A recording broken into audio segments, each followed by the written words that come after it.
as I was looking at one of your posts earlier, I didn't know that you came from fucking Africa, bro. A real life Elon fucking Musk, Dude, dude. a real life Elon Musk, bro, in the flesh, in the Crumpers page, bro. Oh my Why? god. You don't got to go to Twitter, bro. Just hit my DMs, dude. Hit me up, bro. I got you. Oh my god. Yeah, So a dude, lot of people nah. don't know. Bro, welcome to the show. It's the smoking section. The You guys, smoking section, everybody, baby. listen, we are here with Tomb, aka BuckMerlin, my man Man, Tyler. Dude, this is tap about to in. be Oh my super God, bro. fucking nuts. My guy, thank you again for coming on the show. You're welcome. My man, the fucking African. Let's fucking go, my I know, boy. dude. Yeah, people don't expect it, man. I'm like a couple generations South African, you know. Okay. I mean, if you ask like a lot of the people that are close to me, if they've ever heard me speak to my like, so if I was to talk to you normally, all my words would switch. So I talk to my parents like this. Uh, if you're from England or somewhere else, all of my words are different. So normally I just hide this. I got made fun of a ton when I was younger. So I started talking like this because it's easier for people to understand me. So yeah, if like a lot of my friends have heard me speak to my parents or whatever, and they're like, bro, it's like Tyler just flips, you know what I mean? And if you don't know that about me and I start doing it, then it's or if I get super drunk, bro, I'm out at the club. Bro, that's not in college, bro. That's how my friends used to know to take me home. They'd be It's like, like, oh, he's they'd be being like, Tom bro, Hardy right now. yeah, bro, for real. They're like, bro, Tyler's in his accent, bro. He's got to go because he's gonna do some bad shit right now. Bro, It's you like, just pulled a whole Tom Holland on me, dude. Like, man, what the dude, fuck? yeah. Oh yeah, Tom, yeah, right, yeah, same thing. Oh my So, god, dude, that's nuts. So what age were you when you moved from there?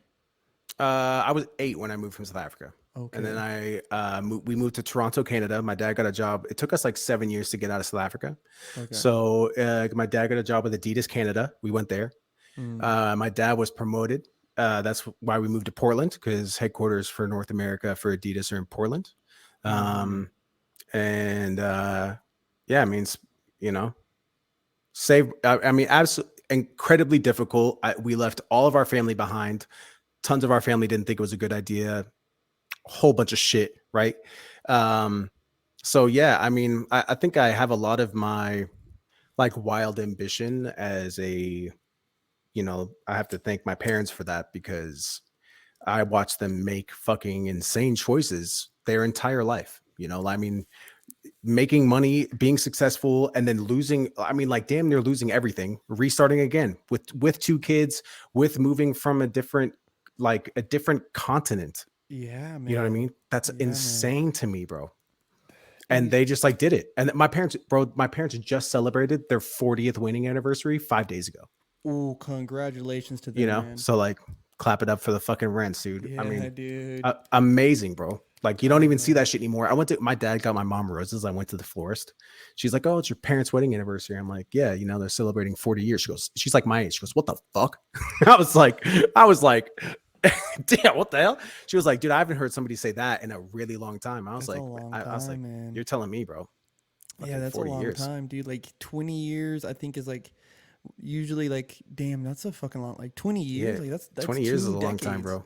Yeah, yeah. Um So they're celebrating fucking 40 years. So dude, it's fucking and you were saying that it took y'all 7 years to get out of South Africa. Like was there like holdups or something? yeah. I mean, to get like I'm like you can't just move to another country. You know what I mean? Like you have to get visas and all this other stuff, which is incredibly difficult. At that time, South Africa was going through the ringer, So that was, I mean, incredibly difficult to travel, incredibly difficult to move somewhere without some type of job. The only reason we were able to get out is because Adidas backed that for my dad. So that allowed us to get into Canada. Once we were in Canada, then we tried to go to America, but we only stayed in Canada for 2.5 years.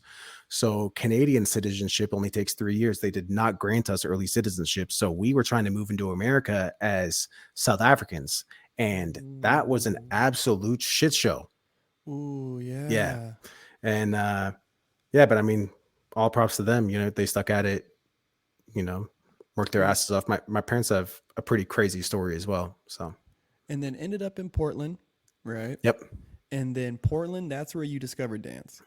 Yeah. So I played sports. I've been like, I think a lot of my gifts, like I was kind of born with. You know, I think there's a Mm-hmm. lot of things that could be trained and learned, but luckily I was born with a lot of them. I've been captain on just about every single sports team I've ever been a part of, right? I've been Okay. super successful in sports. I've been successful in a lot of like extracurricular activities. I was never successful in school because I never did homework, but I'd ace every test. That's all some Mm-hmm. all other bullshit, right? But that leads me to the point where I was crushing it in school, or I was crushing it like test wise, terrible with homework. So I had the smarts to do it. I just didn't have the gumption. And then I started playing golf in high school. Uh, that was like what I thought I was pretty much like born to do was play golf. And then um, I could have gone to college to play golf after I graduated high school, but my grades weren't good enough. So all my friends went to college, left me behind, right? And they're all going as a pack. Like all five of my high school friends fucking gone. They're all at college together. I'm at home alone. It's community college. You know, I'm going to community college. I'm trying to get my grades up. Yeah, And just trying to get there, trying to get to that point. yeah, you know, trying to Mm-hmm. go to college and fucking I just wanted to play golf. So uh yeah, long story short, took my year, did that, right? Went to go play golf at Cal State. Stanislaus, which is like a D2 school, but we were a top 5 D2 school for golf. So like I still got to play in NCAA championships and do all that stuff. Okay. But I had like seen Robert Moraine and Philip Shabib dancing on So You Think You Can Dance, bro, when I was like 16 years old. And I used to come home from golf practice, bro, and I would be like dead ass in my golf fit, bro, looking at myself in the mirror in my bedroom, trying to like figuring out like how to wave. And that shit must have just looked like awful, bro. Trash. I thought I was the next Jabberwocky, bro. I was absolute garbage. My friends are at college, right? So I'm at home alone. So I'm hanging out with like some people that still lived at home. We're going to this hookah bar, you know, because we're 19 and there's like some dubstep song playing. And my friends are like, yo, bro, fucking dance to this song. You know what I mean? I'm like, oh, yeah, I'm going to crush this shit. The guy working at that hookah bar calls his friend. He's like, yo, there's this guy dancing. You need to come down here and battle him. Right. And this is like before I even knew this is real life, bro. I danced in by myself, bro. Not at all. And so she comes, but her big homie is Snub from Portland. So she brings Snub. Wow. So they get there and they're like, yo, show us what you got. I'm like, bro, this is step up in real life, bro. I say less, right? I start getting down, whatever. Snub's like, yo, I krump. At that time, I had seen krump a bit, but I was like, bro, I think that's just whack, to be honest. I was like, I'm not gonna lie. And then Snub, bro, that moment right there when Snub danced for the first time, like in front of me, and I saw that shit. I mean, he got the fuck off. I looked at the expression, the release, the freedom. It was like everything that I had been trained in golf not to be, because you have to be super composed, super together. It has to be consistent, super important. And everything that I'd always felt my entire life, which was where I had this big personality, super exciting. You know, like I can talk to anyone forever. I can sell salt to a snail, but like Mm. I can't fucking do my homework, you know? Mm-hmm. And I'm getting left behind. And I'm just always having to reel myself in, wondering why don't I fit? And then I see Krump, and I was like, oh my god, bro, I can just go nuts. Mm-hmm. Sign me up. Yep. Like it was Snub made for become you. yeah, right. Mm-hmm. Snub becomes my first big homie. Teaches me over that summer, but then I got to go to college. You know what I mean? And I'm like Mm-hmm. really focused on golf. So I go to college. As I'm coming back for the summers, I would dance a bit with the guys, you know. But like Mm-hmm. at that point, we didn't have access to amazing information. Mm-hmm. We didn't have classes like that. We didn't have Mm-hmm. people coming out to the Northwest being like, yo, this is, you know what I mean? So and so, and they're going to teach you proper fundamentals. So I spent probably the first 5 years learning improper information, right? Mm-hmm.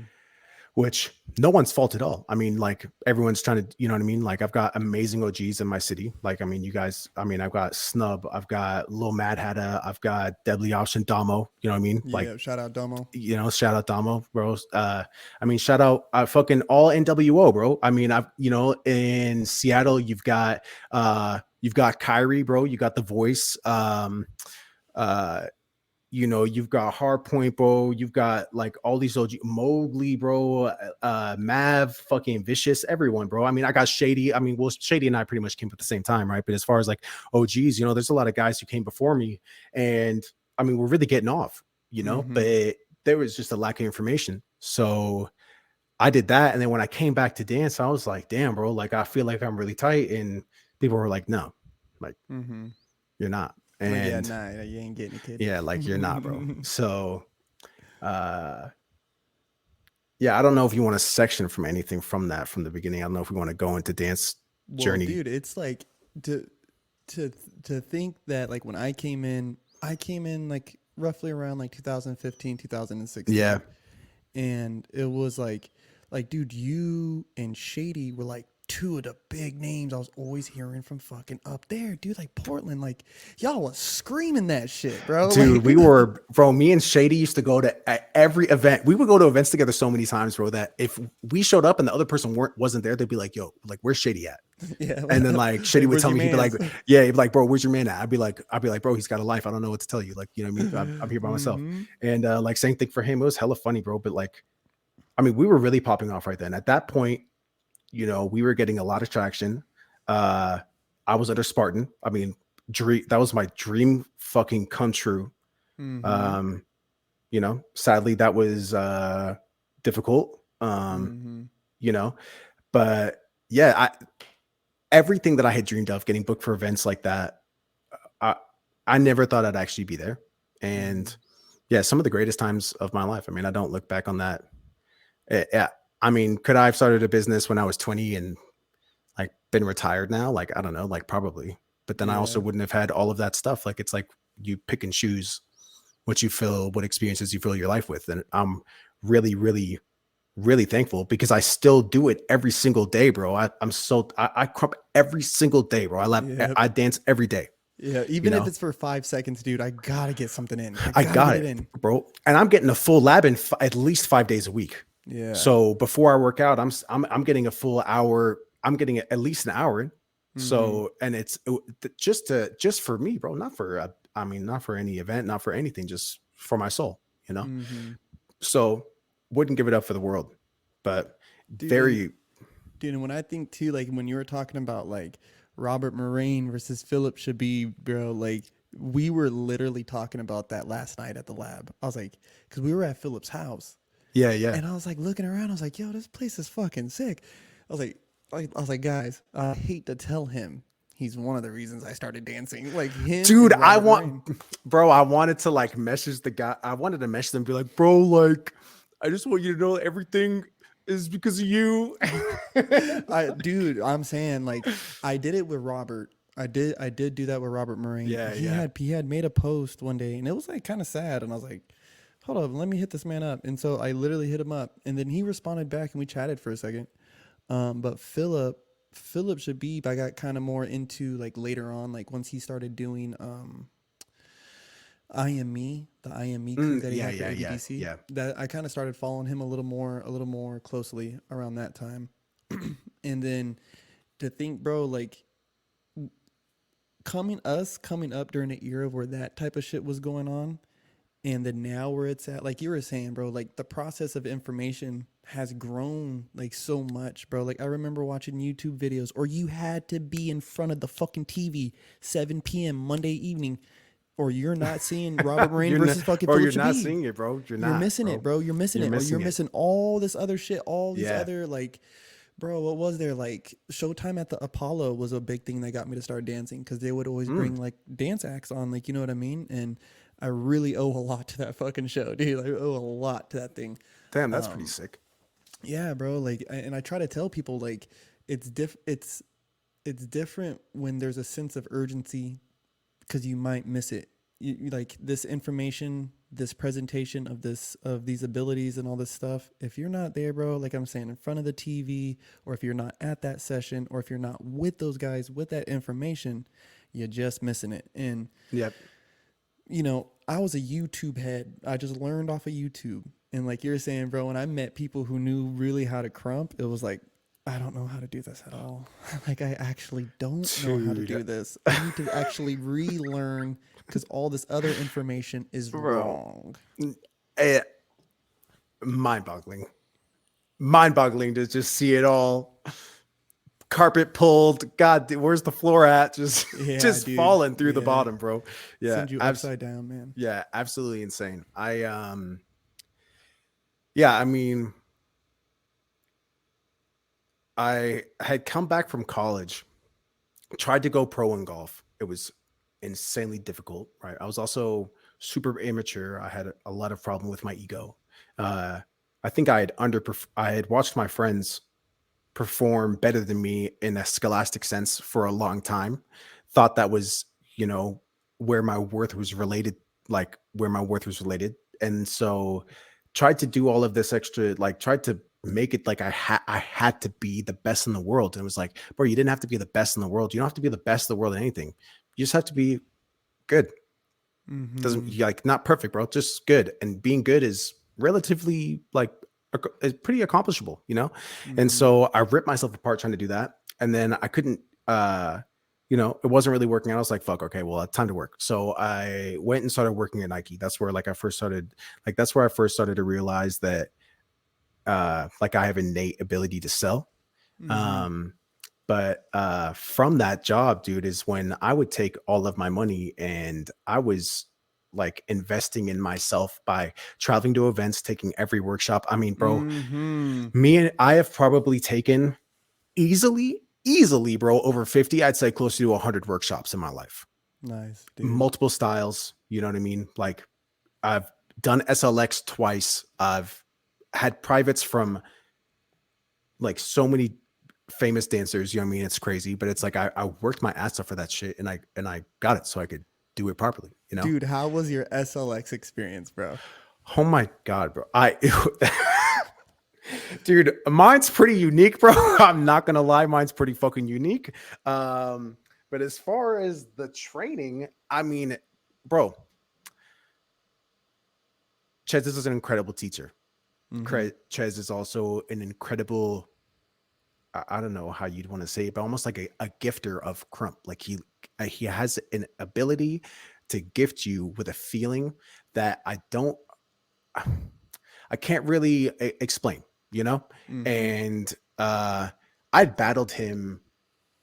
I'd come down to Vegas to visit, bro. And I had to battle him for an hour and a half inside of LeVar's apartment, and that was absolutely atrocious.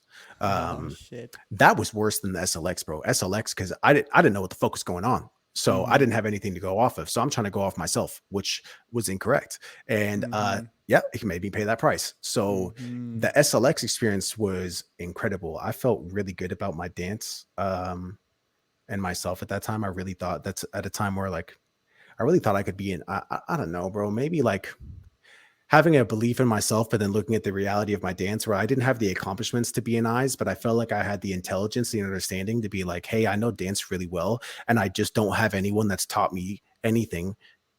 Like all the information I got was completely by myself for probably the last 7 years of my dance career because Mm-hmm.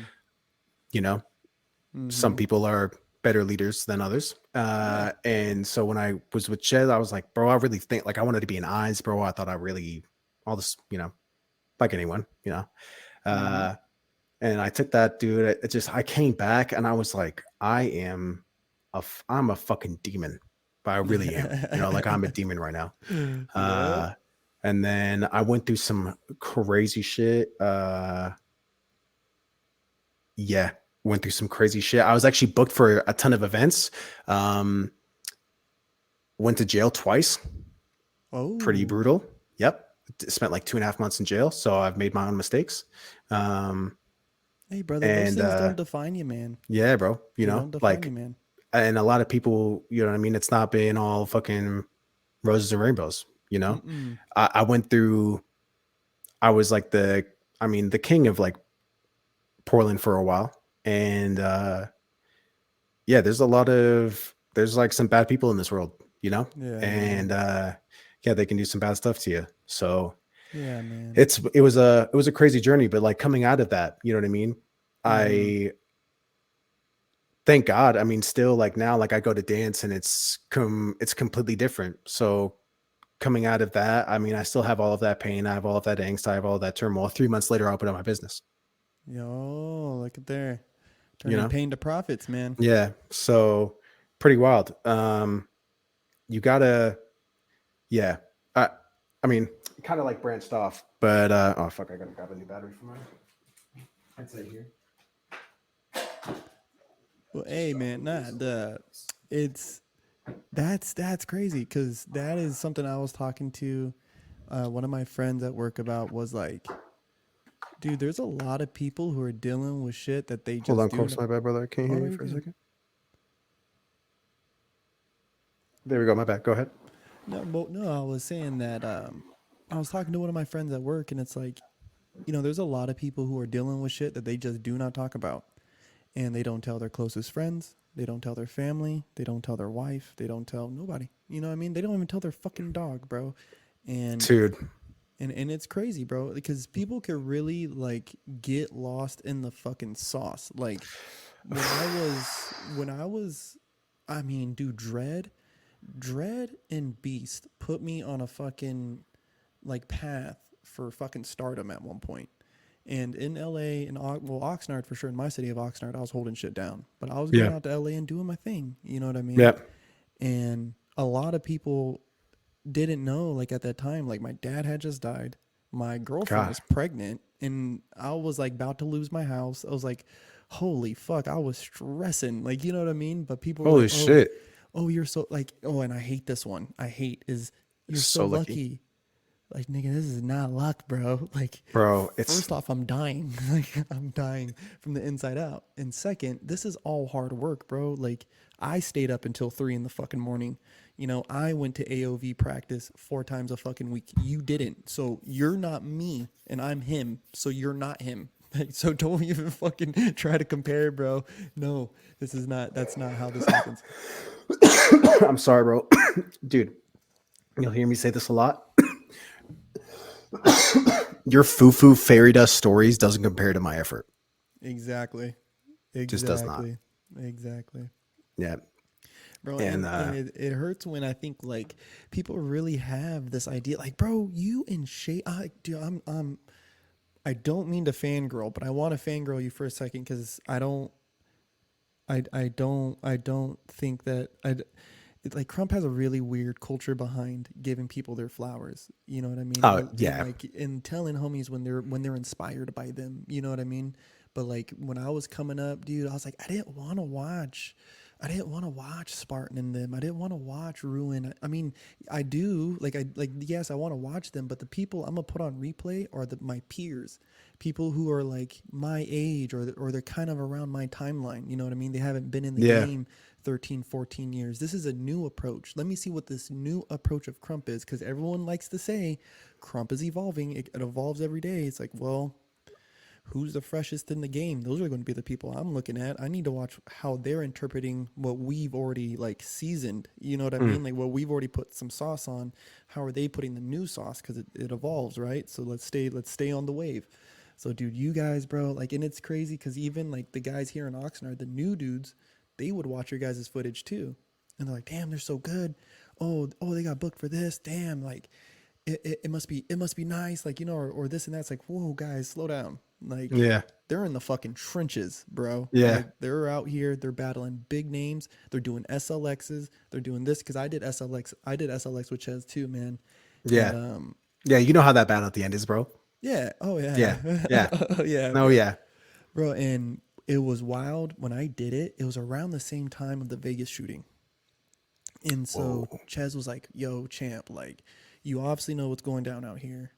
And no hotels are renting out any rooms. So I'm going to just have you stay at the house. Is that okay? I was like, absolutely. Yeah. You're So, like, bet, bro, bet. bro.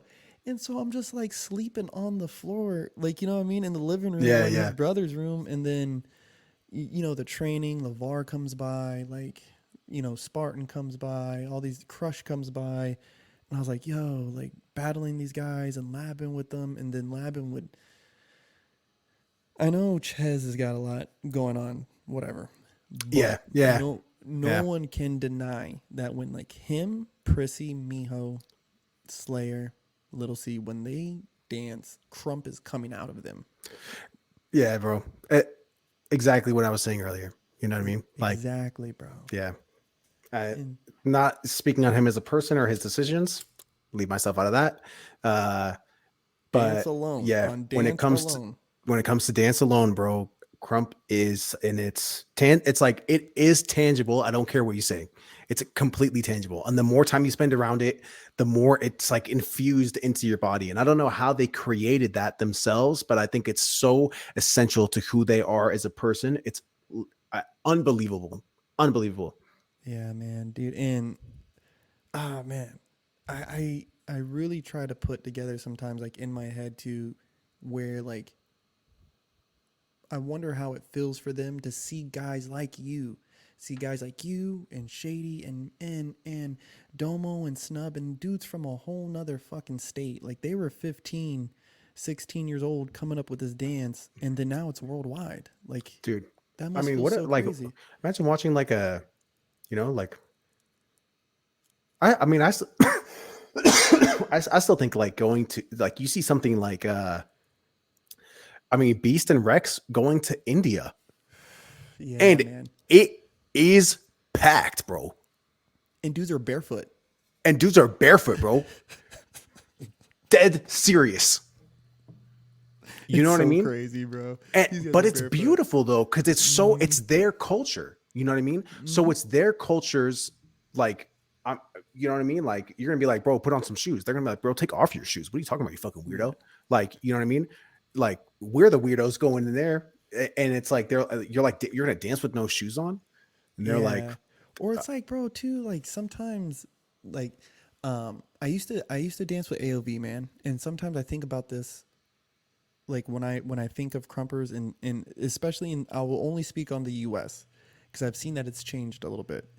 And a lot of more sessions here in Cali and throughout the US I've noticed are all hitting studio spaces, which yeah, is cool. You got a restroom, it's a safe space. yeah, But I wonder, especially like because of technology and everybody posting their reels and stuff, I only wonder who is left undiscovered because of their lack of, you know what I mean? Like Farside, when I danced on AOV, he told us that. He's like, fuck your social media. He's like, fuck your social medias. Because there's a kid in India. I remember he said, he's like, there's a kid in India dancing on a dirt floor with no shoes on who's 10 times better than everybody in this room. He's like, but you'll never see them because they don't have social media. He's like, be better than that guy. So I was like, holy fuck. Like, and now when I see crumpers from out there and they're really doing it, I be wondering like what special gems are hidden out there in the world that I'll just never be able to see him. Like I'll never be yeah, able to hype him up. I'll never be able to share his footage and be like, "Yo, dog, you're tight." Like you know what I mean? Like I yeah. think like you're inspiring. You know what I mean? That's why like I'm telling you, like I'm trying to give everybody their flowers while we're Yeah, here, man. I'm nah, trying to I give people their appreciate you, flowers. bro. I don't get a lot of them, so it's fucking cool. I wish I had have done more at that time. I was really going off. I'd been booked for like a tour, bro, for my first time, like 6 weeks in a row, Oh and wow. yeah, the person that I was seeing at that time, was had like started having like 15 to 25 seizures a day. Oh wow. So yeah, got pretty insane. Um, then uh yeah, the pressure like emotionally from that when I thought I was going to be taking off, end up getting into a relationship that's not only when it comes from a health perspective, absolutely insane. You know what I mean? I'm like, yeah, I mean that was like pretty wild, but yeah, there also like first time ever been in like an abusive relationship, you know? So Mm. uh yeah, it becomes like becomes physically abusive. So pretty much just made me, I mean, like shut down completely. You know, like I was trying to give. I mean, I'll still say it, bro. With everything, I was trying to give like my soul to her, and yeah, it was hard, bro. I mean, I wasn't perfect, but yeah, that was super difficult. Long story short, at the same time I'm going through that, I'm having to leave events early or go to events hella late. So instead of flying in on a Thursday or doing whatever, I'm like in a hospital on Friday night, flying out Friday night, getting there Saturday. Shit's going down the entire time. Uh, Mm-hmm. yeah, it was super hard, and uh, That's tough, bro. that And to yeah, think bro, that, like, you're there, you're trying to be there, and I don't want to say anything disparagingly. You know what I mean? yeah, But I've really tried to like take the time. I'm 30. We're not yeah, getting no younger, bro. So yeah, it's like, 31, brother. And it's like, man, we gotta like really, when we're involving ourselves in anything, whether it's our craft or this and that, I know as men, like we take everything very seriously. You know what I mean? Yeah. Like we and especially competitive men like us, like you know what I mean? Like we want to do everything good. Yeah. It's got nothing to do with just ego or this and that. It's just how we're wired. I have We to. have to I have to.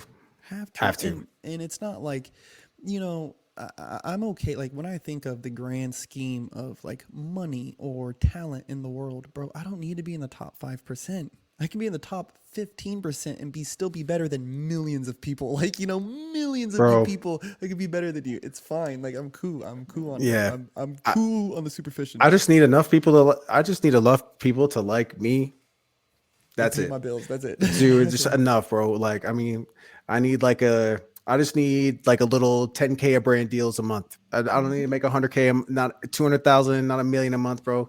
Give me 10K in brand deals a month and chilling, you Bro, know? honestly, they say there's like some weird thing like if you factor in like a certain style of house, certain family size, certain this or that, like really after $80,000, like it really doesn't change your Yeah, life. yeah. It starts, yeah, unless you increase your life, like, right, unless you're increasing your life. But what there's, I know what you're talking about. It's like you can take care of all these things, everything else just becomes, Superficial. It's just yeah, like so added yeah, on, yeah, you know what I'm yeah. added on. Now don't get me wrong. Don't get me wrong. I I love would myself a little add love, on. Yeah, you know, I would love to take, you know, the wifey one day to fucking the Bahamas and not worry about nothing. You know what I mean? yeah, And take all the kids and send them to the nicest schools. Like, yes, that's what I do. I'm working for that. Like yeah. that's where my competitive nature comes from, is because I want to be able to do that for people.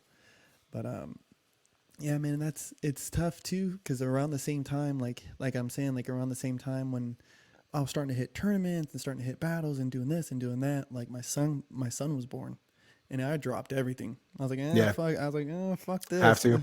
Got to, bro. Like, Yeah. you know, sorry, Dread, but no, I didn't want to. Like, Yeah. I don't want to be at the session. I want to be with my son, dude, and he's too little to go. So Yeah. sorry about it. But I mean, when he was little old, like a little older, I started bringing him around, and you know now he dances and shit. So it's like Yeah. doing this, I mean, doing this, and sometimes, bro, you just don't get to make the choice. And it's made for you. you have to be okay. You have to allow life to go, and you have to let go of the prior path. And I was so stuck on that prior path for a long time. I put so much pressure on myself, and I made myself feel so terrible for like, I mean, I crumbled, bro. Mm-hmm. Literally thought I had lost my life. I had lost everything that I cared about, and in the worst way. And I had no idea how I was going to make it back. I mean, um, you know, glory to God. I mean, that's I found God in that moment. You know, He saved my life. I'll say that 1,000 times. I have, Hallelujah. you know what I mean? Hallelujah, amen. I have all my own stories that can attest to that. But I mean, if I hadn't have been in that moment, and I look back at it now, and I wonder, like, how could that happen to me? How could I have Mm-hmm. gone through that? Like, I know who I am as a person. I know who I am as a man. And like, I know and God knows. Mm-hmm. And I was wondering, like, why would this ever happen to me? Mm. And then I'm asking for someone to show me something. And LeVar hits me up. Mm. And me and Shout LeVar are out good. Levar, man. Shout Bro, out shout out Levar, to bro. LeVar, Shout out bro. to Levar, man. A put on monster. A very, very, very good human being. Mm-hmm. Like, really happy to have LeVar as a friend always. Mm-hmm. And uh, he hits me up and we're talking, and he's like, yeah, it was kind of like a joke, and he's like, hey, uh, my roommate's moving out. You should move down here. And I was like, ha, ha, ha, yeah, oh, okay. Uh, actually, bro, what would that look like? I mean, literally 2 weeks later, I packed my entire life into my 2012 Ford Focus I had at the time, bro. Put my dog, who's right here, on the front seat, and drove 20 hours to Vegas. Whoa. Bam. Whoa. Dude, I was literally going to ask too. So like, so from this point, how did we get to fucking Yeah. Vegas? Oh So my I God, mean, bro, Lavar. I mean by crumbled, I mean I am at this point like I won't hide a thing, bro. If anyone like has questions, whatever, you know what I mean, I can speak on whatever. But the time that I moved, I had no job. I was sleeping on Grant's couch in his house, rent free from Grant. Shout out, I man. mean, like Shout out, Shady depressed. Man. Yes, shout out to Shady. Thank God, bro. Him and his wife, absolutely amazing. Two of my best friends in the world.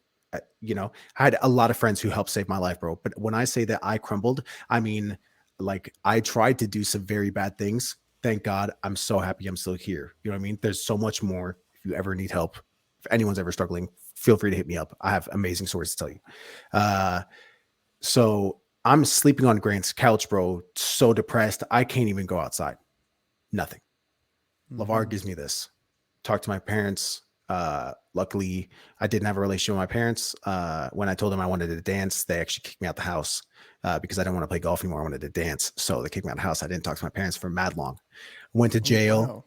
Yeah, went to Mm-hmm. jail. God told me to rekindle a relationship with my parents. I do that, right? Come out. Now we have a better relationship. I'm living there, not well, right? But I'm still like not asking my uh parents for help, like for any extra help at this point. And then yeah, I was like going to move. I asked my parents, like, hey, like I think about moving to Vegas. They're like, I think that's a great idea, you know, like get out, Mm-hmm. go start somewhere new, try and find something. So fucking God sends me down here, right? I get to lower ourselves. I'm like, oh my God. Uh at that time COVID's happening, right? Tough. So I apply for unemployment. When Mm-hmm. I get down there, I get like 16 grand in unemployment at one Mm-hmm. time. Well, they give you But a big boy. yeah, well, I had it's like from all the past pay from the beginning. So I like went for it late and then I got Oh. all of it like from the first part up front, like in the like at once. Little back pay. Yeah. I am had just started dating like my recent ex. I met her when I was down here. Amazing person. Still like still care about her a ton.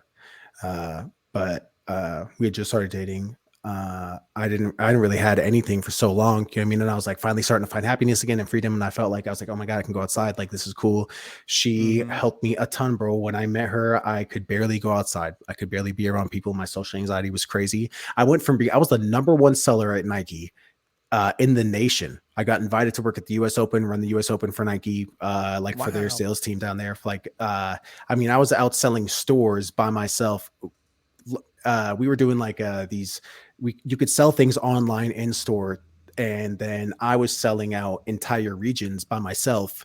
And then that's Nike took me. And then that's how I started getting into sales training. So I started coaching like teams from around the Northwest how to sell things online in the way that like I did that. So that's my start of sales, right? So Yo, my I man. Let's go. yeah. So I had like success beforehand, but you know, I went from being that to not being able to go outside. I was so scared to talk to anyone, terrified of another human being, terrified that I would like do anything and then that person would just ruin my life. You know what I mean? If I give anything to Yeah. you, you'll ruin my life. So Yeah. yeah, I mean, you know, That's a crazy she switch up, man.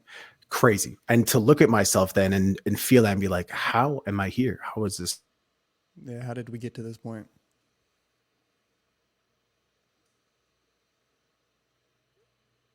Oh no, did he freeze? Did I lose him? No, we're still here. All right, cool. Oh, okay, cool. So yeah, I like did I where am I am gone. This is just how I live my life. So she helps me bring out my shell.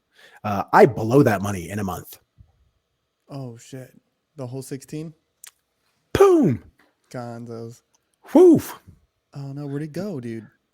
Dude, a bunch of bro, I took like Grant and his wife had moved down here at that point. I was taking people shopping, bro, trying to like me and my We're girl were popping bags, getting, baby. dude, me and my girl were buying like $300 dinners. I was eating. Oh no. It looks like we've lost two people.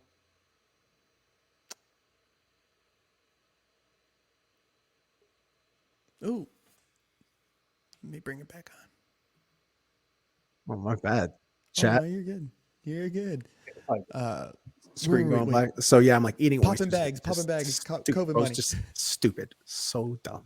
Buying shoes, having to sell shoes, and lose money on it was like so bad, bro. And I just like the month went by, and I'm like, what am I supposed to do? Because I still don't have a fucking job. You know what I mean? Oh, Like, so that's how like that like it's bad, bro. I'm down bad, mm-hmm. making bad decisions, being immature, making poor choices, choosing to hurt myself. Well, I mean, I don't know if I want to say choosing to hurt myself because I really felt like I just didn't even feel like I was alive. I didn't know how to. I I was the thing I was good at. I couldn't do anymore. So what the fuck am I supposed to do? Stuck, Yeah. depression, and it's fucking brutal, right? So Mm-hmm. Pat, right? Shout out to East Gritty He's grit, grit, is grit. yeah, bro, Gritty, bro. So Gritty's like, yo, come sell shoe cleaner. I know you can sell, so come sell shoe cleaner. I'm like, bro, Pat, like I gotta fucking pay my rent. What the fuck? Like, I can't be selling fucking shoe cleaner. That's wild. And he goes, no, bro, check this out. And pulls like 3 bands, bro, out his pocket. And Pappy wearing them tight ass jeans. So that shit was bulging out his. Fucking not in them tight ass jeans, boy. Tripping. Hey, gritty man, we love So, you, dog, bro, but you be love wearing you, some tight Pat. pants, chat. So, Pat, you can't deny it, dog. You can't. You wearing some tight pants, So, champ. I love you. I love your swag, bro. I love your love swag, you, bro. Pat. Oh Love you, my Pat, man. god, bro.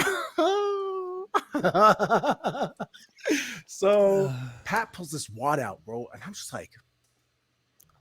like, bro, Pat, don't lie to me, bro. I know what's good. You know what I'm saying? Like, what are you really doing? Yeah, what's really Yeah, going on here? what's really going like, you know? And he's like, nah, bro, for real, I'm slinging shoe cleaner. He goes, you should come try it out. I'm like, all right, fuck it. So he gets me an interview at the job. The job, keep in mind, is at North Premium Outlet in Las Vegas. So it is the most popular like tourist mall in Mm-hmm. The Vegas. big one. Mm-hmm. So they've got 2 locations there, right? So I walk in for my interview. I hand him like a resume, thinking like my resume is legit as fuck. So uh at that point I was working in between stores and Nike headquarters, like training teams. Then I was a manager at the Adidas employee store. I was a sales manager for 24 Hour Fitness, and I was a manager for uh, Sunglass Hut. So, Okay. um, you know, I had like all these different, I was like managing a whole bunch of different things. And so I give him this resume, and then like everyone else who's working there, like has never written a resume in their life. And like their past accomplishments were like selling drugs. So I'm like, he walks up, he looks at the resume, he's like, okay. And he's like, yeah, so tell me about yourself. I tell him, and he's like, what do you think about this job? I was like, yeah, well, I mean, I think it's like something I'll like want to do for like, for me to like get by, but I think I'd want to move on to something, like better for me. Mm-hmm. Like no shade to anyone. And I remember him, like, he kind of smiled, and like they always bring this up when we would talk about it later, but he kind of smiled and he was like, oh, okay. He was like, well, yeah, we'd love to have you. So if you want to start working, go ahead. So I started selling shoe cleaner. My first day, I make like $250 in 4 hours. Oh, nice. And I'm like, what the fuck? Like, how much was it each piece? Like $50? I mean, so there's 2 ways that you can sell shoe cleaner, either based on percentage or based on putback. Percentage means that the total number of dollar amount of sales I have in a week. So let's say that's $1,500 in sales, right? Mm-hmm. I might get like 20% if I sell this much. I'll get 25% if I sell this much. I'll get 30% of that total if I sell Okay, this like much, tier, right? So like a tier, yeah, like tiered system, right? Or there's putback. So like I pay $39 for a big box. I pay $27 for a 2-pack. I pay $20 for a single bottle. I pay this much for the small ones. Anything that I sell it for above that is mine. If I sell it, I just got to pay that back to the booth, right? Mm-hmm. So we're doing putback. So I got there, I started popping off. I'm like, bro, I was like, I know shoes because I used to be the head of product knowledge for the stores. So I used to teach everyone how shoes are made. I mean, I can tell you what materials are made. I can tell you the way that the materials are stitched. I can tell you the way that materials are treated. I can tell you the steps that shoes and clothing are built at, like Nike, Adidas, anywhere. I can tell you how many millimeters of heel to toe drop there are in just about every single shoe that Nike makes, bro. What? I wanted to be an Ekin. And Ekin is Nike backwards. It's EKIN. It used to be like, they used to be considered like the gods of Nike. Like you were a product, Okay. guru. You knew everything. You had to be able to run like a certain distance in a certain time. It was used to be like a secret society. There are only like a certain amount of them. But like a lot of the big names at Nike right now used to be Ekins in the past. And like not a lot of people know about it. But yeah, so it was like some secret Nike shit. I wanted that hella bad. I was obsessed, bro. I mean, same thing. Hella competitive. I want to crush it, bro. There you go. How good are you, bro? I'm fucking better. Let's go. I'm better. You know? And yeah, so I knew all the shoes already. I knew materials. I knew how to clean materials. I saw the stuff. I was like, oh, bro, light work, right? Boom, boom, boom. Sell you, bang, wrap it up. Like great customer experience. Let's go. Great reviews, getting all these things. And yeah, so long story short, in like 3 months, they promote me to manage both the kiosks at North Outlet. And I do that for a while. Then there starts being like another massive outbreak of COVID, right? They're trying to make me not tell employees that other employees are catching COVID. And like they're being like, yo, like, and this is when we thought everyone just died. Like you got COVID, you're fucking dead, bro. Like dead. Yeah, dude, I love you so much, bro. Please, like, you know what I mean? I'll see you up there. I hope I don't get it too. That's insane, you know? So at that time, like we got employees who got kids. I mean, you living with grandma, grandpa, like we're like, oh, like if grandma, grandpa gets it, that's a wrap. Like, you know what I mean? It was all that. Yeah, So it was bad. they're trying to get me to lie to them. And I was like, bro, I don't agree with you guys. You guys are fucking terrible people. So I was like, I'm out. I quit. So I quit that and I went and worked for the opposition. And they were in the same mall, but they only have one location. I go to them. First day I go to them. I tell them, hey, I want to open up my own booth. What do you guys think about that? The owner of that brand ends up telling me everything that I need to know, puts me on game completely. The owners of the other business had lied to me about how much it was going to cost. They're thinking like, oh, you need to put in 20 grand. We'll put in 20 grand and we can split a booth together. That's fucking cap. It was what they were just trying to like wreck me for my money and so make me think that you had approached them too previously about it. Oh, okay. Yeah. So they were like telling me this and I was like, well, there's no fucking chance I can do that. 20 grand, bro. What the fuck? Like how? So, then I went to the Newport. I went to them. They tell me how much it's really going to be, which I'll go over in a bit. But they tell me how much it's going to be. I'm like, oh, okay. Then I'm trying to work towards that, or like find an opportunity in Vegas to come along so I can try and open a booth. But I'm thinking I'm gonna have to split a booth with one of them to just get started. Bro, I'm just trying to get started. I'd like to split one with someone. My overhead's way less. Like we can share employees. It's not as much stress. It's very attainable for me. And it's something where I'm not overstepping my limits, you know? Yeah. Long story short, my past catches up to me. I go to jail twice, right? Boom, boom. Come back out and I'm still working for the same company. Like, you know, they let me keep my job. I'm still working for the same guys. And I go, at that point, I had rekindled my relationship with my parents, which I hadn't done before I went to jail. So I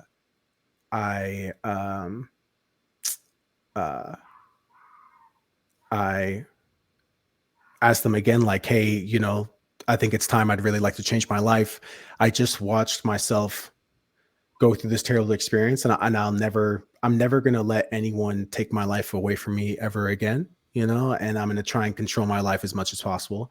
So I know the potential in the business. It's absolutely insane. I know the numbers and I think I can do it myself. So would you guys want to split a booth with me? So they go, sure. So I go to I write a business plan, right? I already know how to write a business plan from like going to college, you know what I mean, in my own studies. So I write a business plan. I present that to my parents and I say, hey, like this is, you know, our potential return on investment. This is our upfront cost, right? This is how much we're going to need to start. We'll see profit by this time. And I think that if I had two things. there's a potential, I'll talk about this later, but there's a potential to be able to go to somebody else. You can always find an angel investor. You can always find people to invest in you.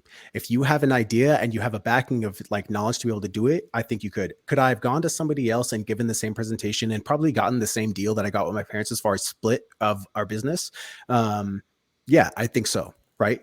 But it would have taken, it would just taken me like a lot of meetings. I have the sales background, but at that point, I don't know if I have the uh stability in my life for them to be like, hey, I think that you're investable. So I go to my parents. My parents know me. They're like, hey, like, we know you just got absolutely destroyed by someone, but we believe in you. Like, we still think you're there. And I'm like, all right. So uh, we go to meet with the manager of the mall, and me and the guy who owned the booth I was currently working at go on tour with her, and we're looking at just another space we can put a kiosk. It won't be at a prime position, but we're just going to see, just to start. First thing, 5 minutes into that walk, but I'm the one who goes in. I go to see her. I give her a business plan. I say, hey, this is what we want to do. Here's my business plan. Right. It's the only way I know how to run business. Like, this is how I know how to be like a good man. I take my shit very seriously. Right. So I walk in, I give her a business plan. I said, these are my goals. This is what I'm trying to create. So I walked in initially with the idea of that shoe cleaners have an incredibly bad stigma where everyone knows it. You walk through them all, yo, boss, bro, real quick, fucking try it out, bro, for the forces. You know what I mean? And they just don't leave you alone, pester you super crazy. They'll clean one shoe and then they'll force you to buy it if you don't buy it. You know what I mean? They won't clean the other shoe. Just Yeah, you like, got one clean force. then you're like, bro, I've got one clean shoe, one dirty ass shoe looking dumb as fuck out here. You know what I mean? So there's a bad stigma around the shoe cleaners. And so I was like, I don't believe in that as a person. So it's a small impact, but I would like to create better men. I made so many mistakes in my life, and I would like to save other men, other young men from making those mistakes, because you do not have to punish yourself to be successful. So I went to her. I was like, I'd like to have shoe cleaners that are responsible and kind, that always clean both shoes, that don't pressure you into sales, but are so good that you will still buy it. I want you to buy something from me with a smile on your face, not pressured and walking away being like, why the fuck did I just do that? So I'm taking it very seriously. The guy who owns the other one, not so fucking serious, because he's like never tried to do anything like that. Right. Yeah. So she's talking to me and she goes, 5 minutes in, she goes, you know what's crazy? Actually, I'm thinking about kicking out Refreshed. Would you want to take those booths? Ooh. Two of the Prime best timing, locations dude. in Las Vegas, bro. Two of the best. She goes, you guys want to take those? Me and him look at each other and we're like, yes, 100% for sure. Right. Absolutely. I'm walking away still thinking, oh, obviously, bro, we're going to split these half and half. You know what I'm saying? And we're both going to take off together. Like, let's go, bro. Like, it's fair. I'm out here doing I'm out here doing the work, presenting to her, doing this stuff. I know you already own that first booth. You know what I mean? But if it wasn't for me trying to do this, bro, this opportunity would never have happened. You know what I mean? Yeah. Like, once again, bro, all fucking glory to God, the one telling me this entire fucking time I need to do something. And I'm wondering, why the fuck is this going on, bro? It's always fucking right. So we get an agreement. We're like, hey, we're going to split the booths. I have a location that's right outside of Nike, and then a location that's like down on the other side, like outside of like Levi's, and like another, pretty much like the other half of the mall, right? Two main sections. And that's how it runs. So Nike's the prime time. That's like, it's right outside of Nike. That's where you want to be, right? So I'm saying with that guy, hey, let's split the Nike booth. I'll take the Levi's booth. And so like he'll have one, right? Like he'll have one right here, right? Then like I'll have one right here. And then like Nike will be split, you know what I mean, below it. Yeah. So we cover the whole mall. It's really even. Sounds like a plan. Sunday night, I'm still working for the form at this time. Sunday night, I sit down. I've got a like a legal binding document that states how we're going to split the businesses, so everything's legit, right? So it's like, you know, got it all in writing, baby. yeah, all like, I mean, so it's like properly, so that everything stands up in court. It's like legit. I'm sitting down there thinking that we're about to sign an agreement to split this. Him and his wife show up and go. Him and his wife were the owner of the kiosk, and then the owner of the brand of shoe cleaner that was there actually was half owner of that kiosk as well. So he already had a relationship with the owner of the brand, who obviously is going to control all of our distribution. So if Jeff's not in it, like I'm not in it, right? My bad. I don't really Yeah. want to say names about it. You know what I'm saying? Yeah. That's their fucking business, but it's my life. So if he's going to make a deal with the owner, like if he's not in that, bro, I'm not in that. So he shows up, she shows up on Sunday night. I'm thinking my life's going to change. This is it, bro. This is it. Like Yeah, we're the going to crush it. moment. We're going to take over, bro. Like, and him and his wife show up and go, we're going to kick you out the deal because we're intimidated by you and your parents. And we think that you and your parents are going to take the business from us. So we're going to kick you out. Keep in mind, the guy that owned the kiosk doesn't have anyone in his life to teach him that stuff. I'm even having conversation. My dad is saying, I'm going to teach you and Tyler at the same time how to run the business and do it properly so that you guys can be successful for the rest of your lives. Right. Like, not like it's not confined. I mean, we're trying to do anything we can. I'm thinking, oh, we're going to come up together. This is fire. Right. And they rip it. And I'm Rug crying, pull. bro. I am bawling my eyes out in the food court of the mall, bro, 9 p.m. Jesus Christ. Being like, no. Like I did the plans and I did everything. And they're Did like, we're everything I not was even, supposed to do. and they're like, we're not even going to take the other, we're going to not take the other booth because we don't have the money to open that one. So we're not even going to take that booth. We're just going to take Nike. And I was like, so I can't even get the other, like I'm not even allowed. And they're telling me this whole time, no, you're not allowed. Like you're out. So I think my life is done. I'm like, my dream, I go right. All the progress I'd made to that point, right fucking back. Yeah, man. It's like you were right there at the finish line too and everything, closing the deal. Right there, bro.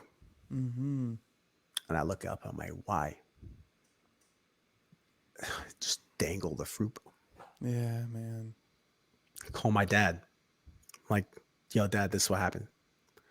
My mom, bless her soul, will not stand down or stop if against the biggest wall, the biggest mountain, nothing in this world will stop that woman. My mom goes, no fucking chance. Right? Gives me a pep talk. Goes like, we're gonna figure out what the fuck's really going on here. Goes to the manager of like the mall, right, and says, hey, this is like Tyler won't speak on it, but this is what they're doing to Tyler, right? Manager of the mall comes to me and goes, no fucking chance. She goes, I didn't agree to do a deal. I agreed to do a deal with you. So if it's your deal, so whatever you want to do, you can. Like it's yours. And that was 2 days later. So I went from thinking I've lost everything, you know what I mean? Like, I mean, thank God. I mean, my mom, like my saving angel, you know what I mean? Speaks when I am like, just don't think that I deserve to speak. And then Suzanne, I mean, God bless her soul, has like done so much for me. And she goes, no, I believed in Tyler. Like she calls me, she's like, I believed in you. I chose you. You're the one who came in here. You're the one who impressed me. You're the one who I believe is going to change the way that all shoe cleaners are handled in Vegas, not just this mall, but in Vegas, which may be something that's like, they're like, oh, well, I'm affecting shoe cleaners. But she's like, you're providing a different experience at the mall. And I think that everyone appreciates what you're trying to accomplish. And I really, there's something about you. I don't know what it is, but I believe in you. So it's your deals. So what do you want to do with the booths? And I looked at my parents and I was like, you guys want to take 2 booths?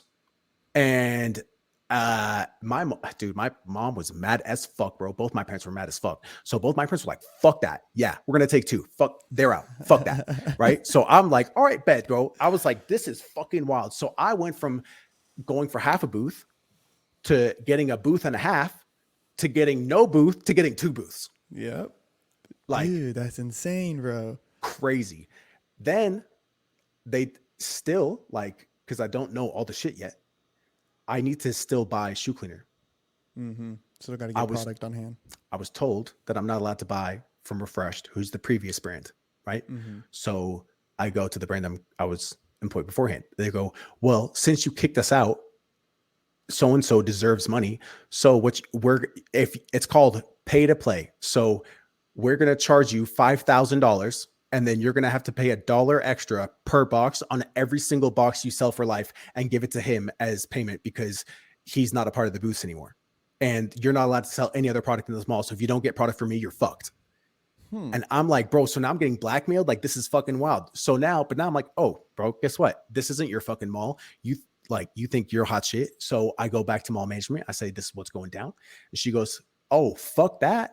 She goes, this is my fucking mall. She goes, no way. She goes, you can sell any cleaner you want. She's like, I don't care. And then she introduced the owner of Shoe Magic to his wife. Like 24 years ago when he used to work at a LA County fair selling shoe cleaner. He had made Shoe Magic. It's like the creator of Shoe Magic. Shout out to Sean. And yeah, Sean and his wife, Rebecca, absolutely amazing. We have the most amazing relationship. It's like incredible. But they own Shoe Magic. So Shoe Magic is currently the #1 shoe cleaner in the world. We've been around since 1992. It's the only truly organic and natural shoe cleaner in the world. And if like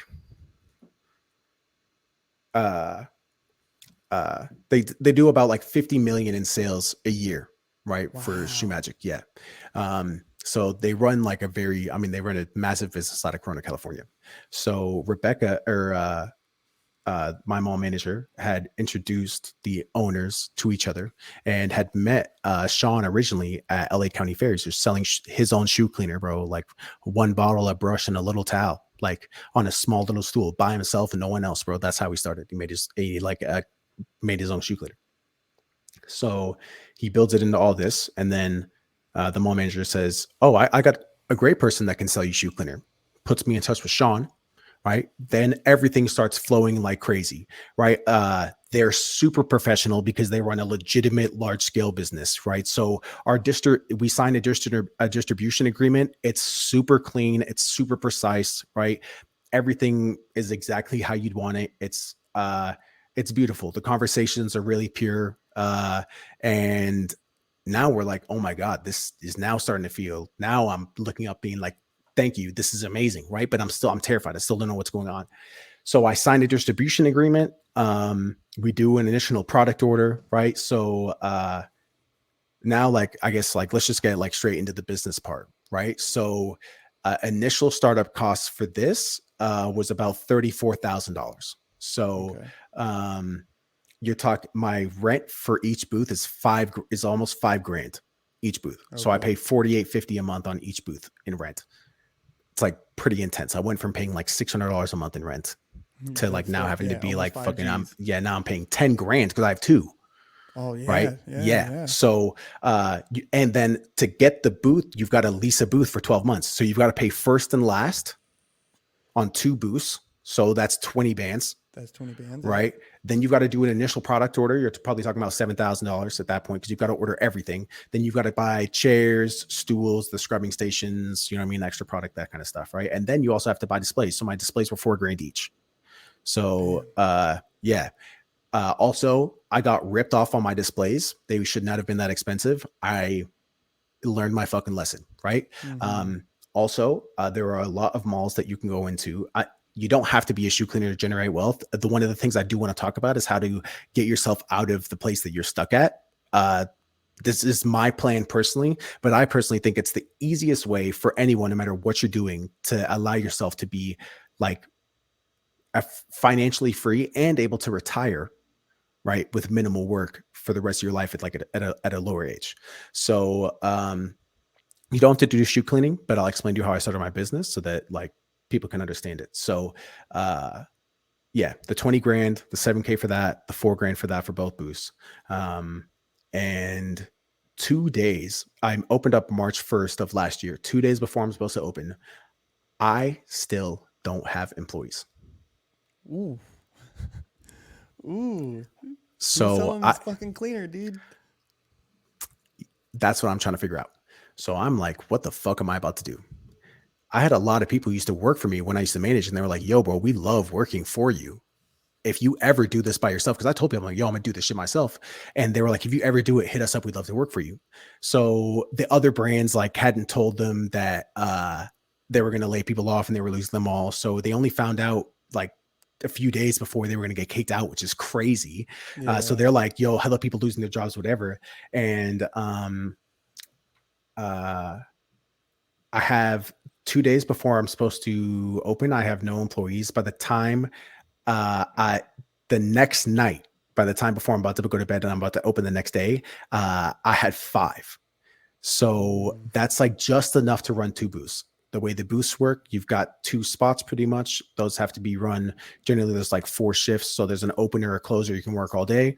People can't work every day. So you need about 4 to 5 people just to run one booth really well, right? And efficiently for, like a whole week. Mm-hmm. So I'm on thin ice. So we're working all day, every day. When I opened my business, I worked all day. I worked 10 hours a day for 32 days straight, not a day off.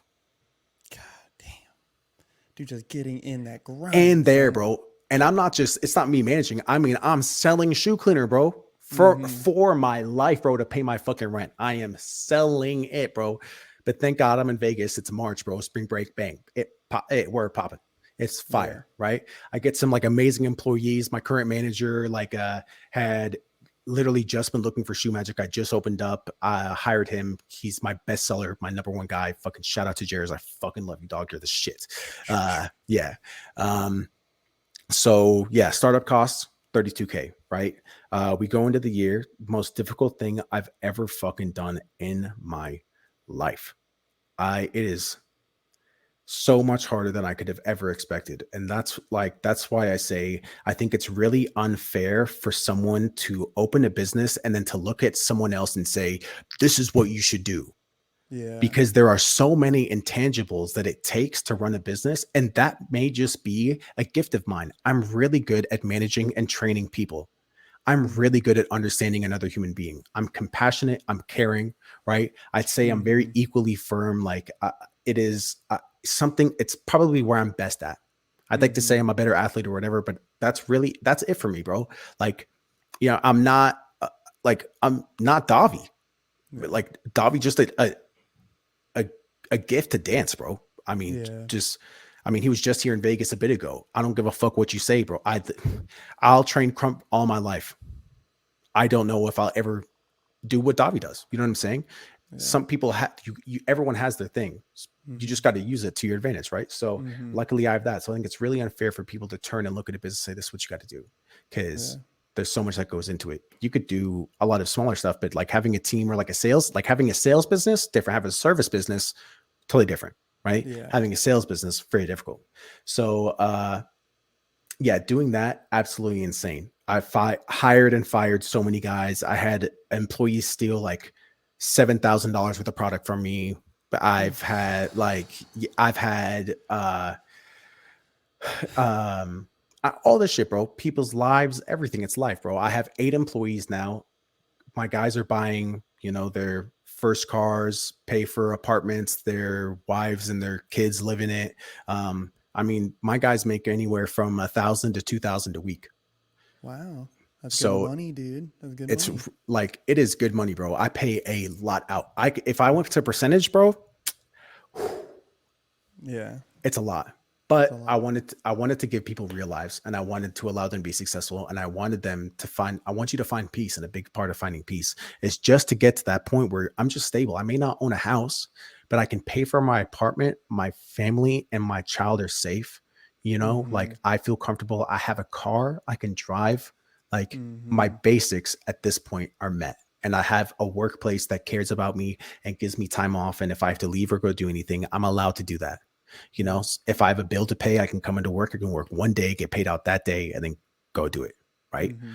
So now the goal becomes, how do I generate more money than I'm currently making? Scaling that Uh, up. yeah. Right. So uh, I guess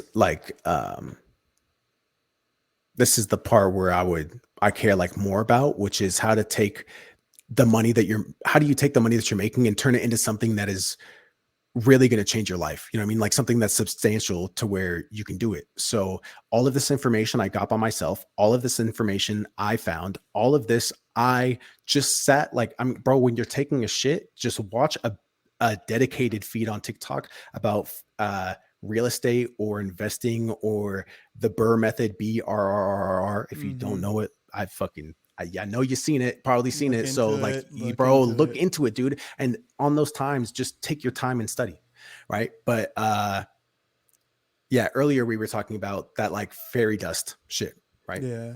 There's a lot of our friends, bro, that just spew fucking fairy dust. It's these all the extra posts on Facebook. I'm about to do some ridiculous thing, right? It's we're all trying to search for this like quick hit of dopamine. You know what I mean? Like I can express an idea and lie to myself about like saying I'm going to accomplish this thing when I really know that I don't have the dedication to do it. And I did it myself a ton. I fucking spewed hella bullshit. All of my Instagram, my Mm-hmm. Facebook, tons of bullshit. Me talking about all these fairy dust ideas, having no idea how hard it was. Right? Mm-hmm.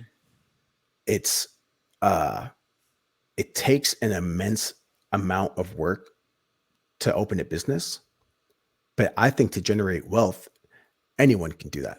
So Yeah. uh you see a lot of these things, right? So obviously, like the business has changed my life. I mean, I just got a brand new car. I live in my own apartment. I'm saving up to buy my first house, Yeah. but I work my ass off for this. And if you are currently sitting in a job and you're making like that $8 to $15 range, and you're sitting at home and you're wondering, why am I like, how am I going to do this? Like, I'm waiting for my thing to hit, or I'm waiting for something to pop off.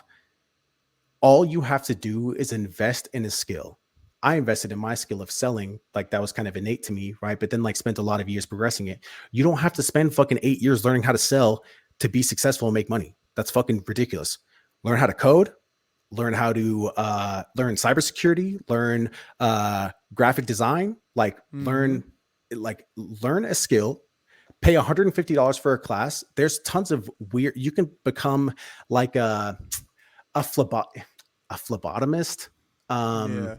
yeah, like you know what I mean, like for taking people's blood, bro, and start making 25 to 35 an hour, Yeah. Starting off. Starting right? off at that Starting range. Yeah. off. That's Mm-hmm. crazy. You Mm-hmm. can easily just stop taking the little dopamine hit. And the Yeah. big dopamine hit I'm talking about is the first one that I got is when I got my car. I had just had my business for like 11 months, you know what I mean? Uh it was we're already crushing. You know what I mean? I did about almost like 500,000 in gross sales last year, which is just insane. Congrats, Just bro. like absolutely nuts, right? Um, Obviously like tons of payouts to my employees and stuff like that. But yeah, I mean, absolutely incredible.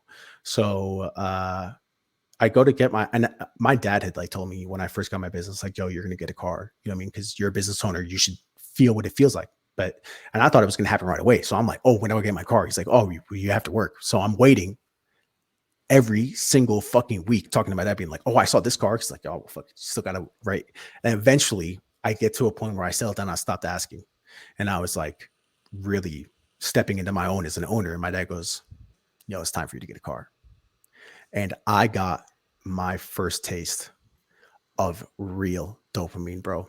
And it made me look back on social media and a lot of these things, and I think it is our largest setback where you look a lot of us, bro, we're just fucking stupid fucking fish.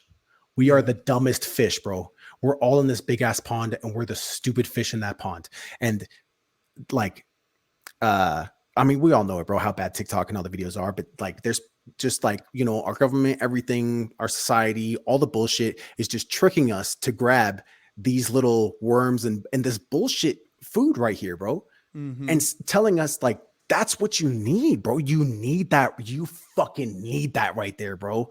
That's what makes you sick. Oh, you don't have that? You're a fucking loser. Like, bro, you better have it, bro. And Yeah. so dumb fish, right? Boom, Mm-hmm. yank, I'm gone. I'm fucked, right? I'm stuck. And then they throw me back in the pond. And where do I go? Right back to the same fucking bait, bro. Crazy, right? And it like until you look around and realize, like, oh shit, I'm stuck. Yeah, You man. won't get unstuck. Dude, So I think about people like the iPhone will give you notifications of what your screen time is. And I see mine sometimes and I'm like, God damn, like, and I can only imagine what some others look like. Cause dude, I'm not on my phone that bro, much, but I've seen people who are worse than me And so I can only imagine what those numbers look like, dude. One of Like, my employees who's 18, bro, has an average screen time of 12 and a half hours a day. holy hell. We're awake for like 16 of them, dude. What are you doing with your life? You go to school and you work, bro. So what the fuck? He's see, and that's the thing. And it's like I think about that like maximization of time, right? Because it's like, bro, if I'm on my phone 8 hours of the day, right, and if I'm in those same 8 hours, 4 hours of it I was at work. Like, am I even giving my all at work? You know, or like if I was at the session and I'm over here texting and Twitter and Instagram and like living like at this, Let I me get hate my being. flow. Oh yeah, you know what I mean? Like, yeah, of course, I grab a couple videos and this and that. And Yeah, yes, yeah. we record. You know what I mean? Like the session itself. That's why I usually won't bust out my phone. It's like, bro, this is already being recorded. Like, I don't have to worry about me Yeah. catching this moment and like, trying to catch a memory. No, no, no, no. This is handling it. Let me just be in the moment. And people aren't in the moment enough, bro. Not only for like life, but for life in the sense of, bro, be here right now. Let's do this shit. Like, where you You, at, fam? We got to get dude, in the goddamn trenches. you have to tap into the real world. So Yeah. my dad gave me this lesson. He said, if you don't watch what's going on in the real world and you're trying to do anything, you will get blindsided and you will lose everything. Uh, Oof. so my dad running one of his companies, this is back in 2008. And he doesn't know that he like was, this is my dad, bro, who Mm-hmm. used to be president of apparel for North America for Adidas. Whoa. My Whoa. dad makes the mistake of not watching the news. Market collapses 2008, right? Mm-hmm. And he loses like a large portion of something that he's built. And he tells me this afterwards. He goes, I wasn't watching the world and I paid the Mm-hmm. price for it. So just like right now, if I look at my Facebook feed, there is nothing about what's going on in the world. Mm-hmm. I mean, nothing, right? Like all of my friends, like we're all dancers, you know what I mean? And I'm not speaking on this like I've been doing it my whole life. I'm speaking on this like I just learned this lesson 2 months ago and I'm like just barely trying to get out the fog. So it's not Mm-hmm. like I'm light years ahead. I'm just literally, I just crossed the border, bro. And I look back and I was like, oh my God, bro, like we need help. Like our Yeah. entire generation from this point needs fucking help. There are so many people, bro, whether you want to call it the matrix, whatever you want to call it, bro, stuck. There's Mm-hmm. I can't remember what the principle is called, but it's like if something's only a certain amount of bad, you won't stop it. So there has to be it has to reach a certain level of terrible for you to be Yeah. like, Before hey, I you need do to cut something this about off. it. So it's like you're in a relationship, bro. I mean, bro, she's like kind of toxic, but But it's like, I alright. mean, bro, it's cool though. You know what I mean? Like, it's whatever. It's not that bad, you know? Yeah. But when really you should know, like, yo, she probably be out that relationship. You're at a Yeah. job. You're like, bro, I fucking hate this job, bro. Why am I here right now? Mm-hmm. Why? Because it's comfortable, because Mm-hmm. you know it, and because like it's just not bad enough, and you have this belief that either the money or the success is so far away that you'll never be able to attain it, or b, you can just lie about it to your friends and that'll give you the feeling like you're going to do it. But the problem is that when you're lying to somebody else, your body knows that you're lying to yourself, and your soul will remember that. And when you wake up and you feel like shit and you're wondering why you feel like shit about yourself, it's because you spent the whole time, and I did it so many times, where I was spewing some bullshit about what I was about to accomplish with no actual plan or gumption to get me to just start that journey, right? I mean, Mm-hmm. point blank period. So if you can snap out of that, that is the only chance you've got. So if you don't make enough money right now, that's because you have not acquired the skill that allows you to make more money. There are tons of ways to learn it, right? You can, I mean, phlebotomist, whatever, a simple YouTube search, all of you can take a Harvard college class on YouTube. So there is no excuse anymore to say that, like, I don't have the information or I don't have the access. There's no excuse anymore, right? So Mm-hmm. now when it comes down to it, you just have to look at yourself and realize that you have to have the talk with yourself and look at yourself dead in the eyes and say, I have been ruining and destroying myself my entire life because whether you're scared to make the step or you don't believe you deserve it or whatever, Mm-hmm. you deserve it. Everyone deserves it, and you can have it. And the only thing that you got to do is stop taking that small little bait right here. Bro, I mean, dude, just hear it like, and when we were talking earlier, like, you're like, I'm thinking about maybe being a motivational speaker, bro. You need to talk. You need to talk to more people, because I'm like listening to you. I'm getting this vision of everything you're saying, bro, and then I'm even like thinking back to some of the stuff you were saying earlier. Like, my man came from a whole other goddamn continent. You know what I mean? Yeah. And moved these different countries and family, like, being a parent, you know what I'm saying? You got to make some fucking choices sometimes. And Yeah. sometimes them choices is scary as fuck, fam. Like, and I look back Couldn't now, imagine, bro. like I look at my parents and the shit that they went through and the decisions they made and whatever. And I look at myself, being a dad, it's like, we're just out here fucking winging it half the time. You know what I mean? But you find something and you bite down into it and you just get good at it, and the next thing, it can really fucking change your life. Bro, You know what I really, mean?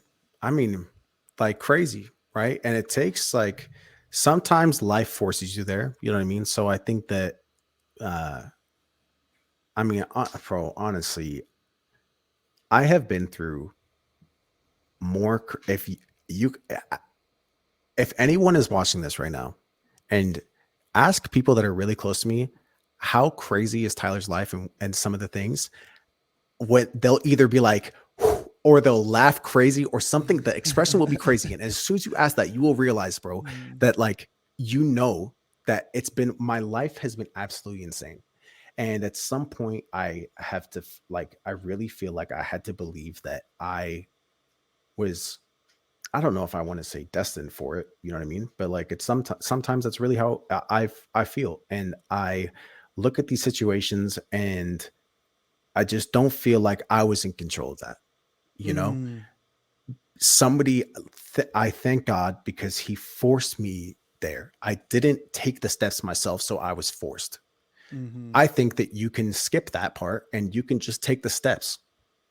You don't have to be forced. Sometimes a child comes along and Yeah. you have to change who you are as a man and be like, Mm-hmm. I have a child, right? Those decisions that you make, you have made thousands and thousands of decisions to be a better man for your child. And I mean, look at you, bro. The Thank you, man. the happiness, your willingness to work, your Mm-hmm. like your purity, like I mean, it shows. I can like, we can see it on the camera. So I mean, like it's beautiful to see. So things like that take an immense amount of dedication, and I just think that you could skip that. So that's what I'm trying to do right here. So when I lay this plan out, I'm telling you, it's this easy. And Mm-hmm. I saw so many people do it. Then I started trying to do it. And then I realized, oh, I can really actually do that. That's insane. Yeah, So you man. make the decision to make more money, right? All it is that you don't have the skill. To get a skill, you have to invest something. If you can buy a pair of Jordans, if you have wasted money on any bullshit, if you bought Jordans, Louis Vuitton, whatever, and if you're making fucking 15 and you go out and buy a new pair of shoes or something like that, and like, if you have any type of disposable income at all, you just took the small bait instead of just waiting for the real hit, bro. And the real hit starts to get crazy. So instead of doing that, you take the money, you buy the skill. You don't Mm-hmm. have to post about it on Instagram. You don't have to post about it on Facebook. You know why? Because you need it. Mm-hmm. You need the skill. So you go there, you learn the new skill, you get the job, and you do it for you because you believe in an actual plan that's going to get you there. So when you're saying, how am I going to generate wealth? How am I going to do all this stuff? Stop. Tony Robbins said that humans will always um, overestimate what they can accomplish in a year and underestimate what they can accomplish in a decade. So everyone's Yeah. trying to do so much so quickly because they think they have to do it quickly, and that is not it. Mm-hmm. But you can't wait to post some shit on Instagram or whatever. So when you're out at the mall, you end up buying that shit instead of going for your dream. So really, the dream is, all I do is I save enough money to become a phlebotomist. I think to become like you can take classes anywhere from like I saw one post that said it was like 150. I think it's more expensive than that. I think it's like $1,500 or something like that. But like, Mhm.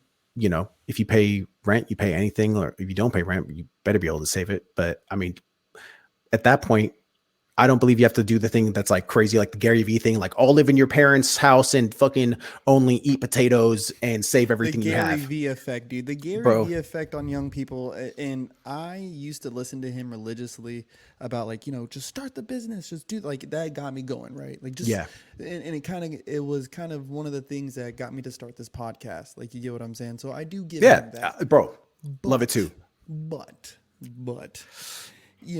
the Tony, I really try to think of like the Tony Robbins like long effect. Like what can we do in 10 years? Yeah, But I like to approach every day with the Gary V attitude of, hey, I need to get up. yeah, I need to get fucking after it. Get off my goddamn yeah. phone. If I'm not posting, I'm ghosting it. I need to get A hundred, away. bro. Keep one fucking hundred working. Boom, percent. boom, boom, boom, boom, boom. But be patient enough to not get so frustrated that, after a year, I might not be seeing the results I want. Maybe not after two. I mean, dude, corpse collection itself has went through its phases, bro. And, it's ups, downs, sideways, all the fucking shit. And I don't try to get too wrapped up in it. I have a skill set doing my damn day job. So it's like Yeah, this, I'm learning how to do and having fun with it at the same yeah, time. You know what I mean? Like, dude, it took me forever to learn how to it took me forever to learn how to do the fucking microphones, bro. Like, bro. it took me forever, Just bro. to And balance my shit, how to.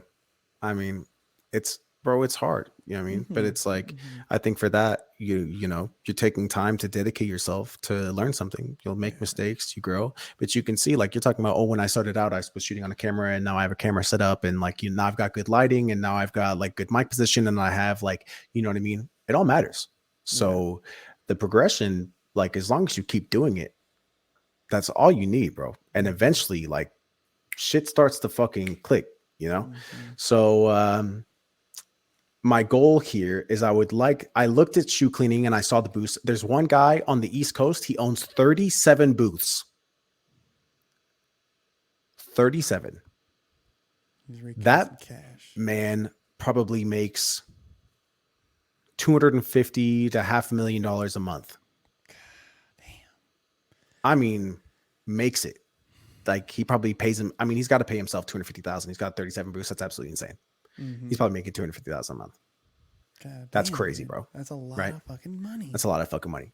Uh, the issue with the boost is I love like the training of the guys, but I can't, no matter what I did, I thought that I was going to have this same effect where like I've had people say, oh, bro, you're great at speaking. Like you can do it. And I was like, dude, I'm going to take these guys and everyone's going to believe in themselves and they're going to want to start their own business and they're going to be successful. And it's just going to always work. hmm And it's not, because not everyone is in the exact same place you are. And Yeah. sometimes people are still in a spot where no one could help me when I was younger because I was unhelpable. I had no chance until I made that decision, right, to change. But I could have made that decision so long ago and done this exact same thing.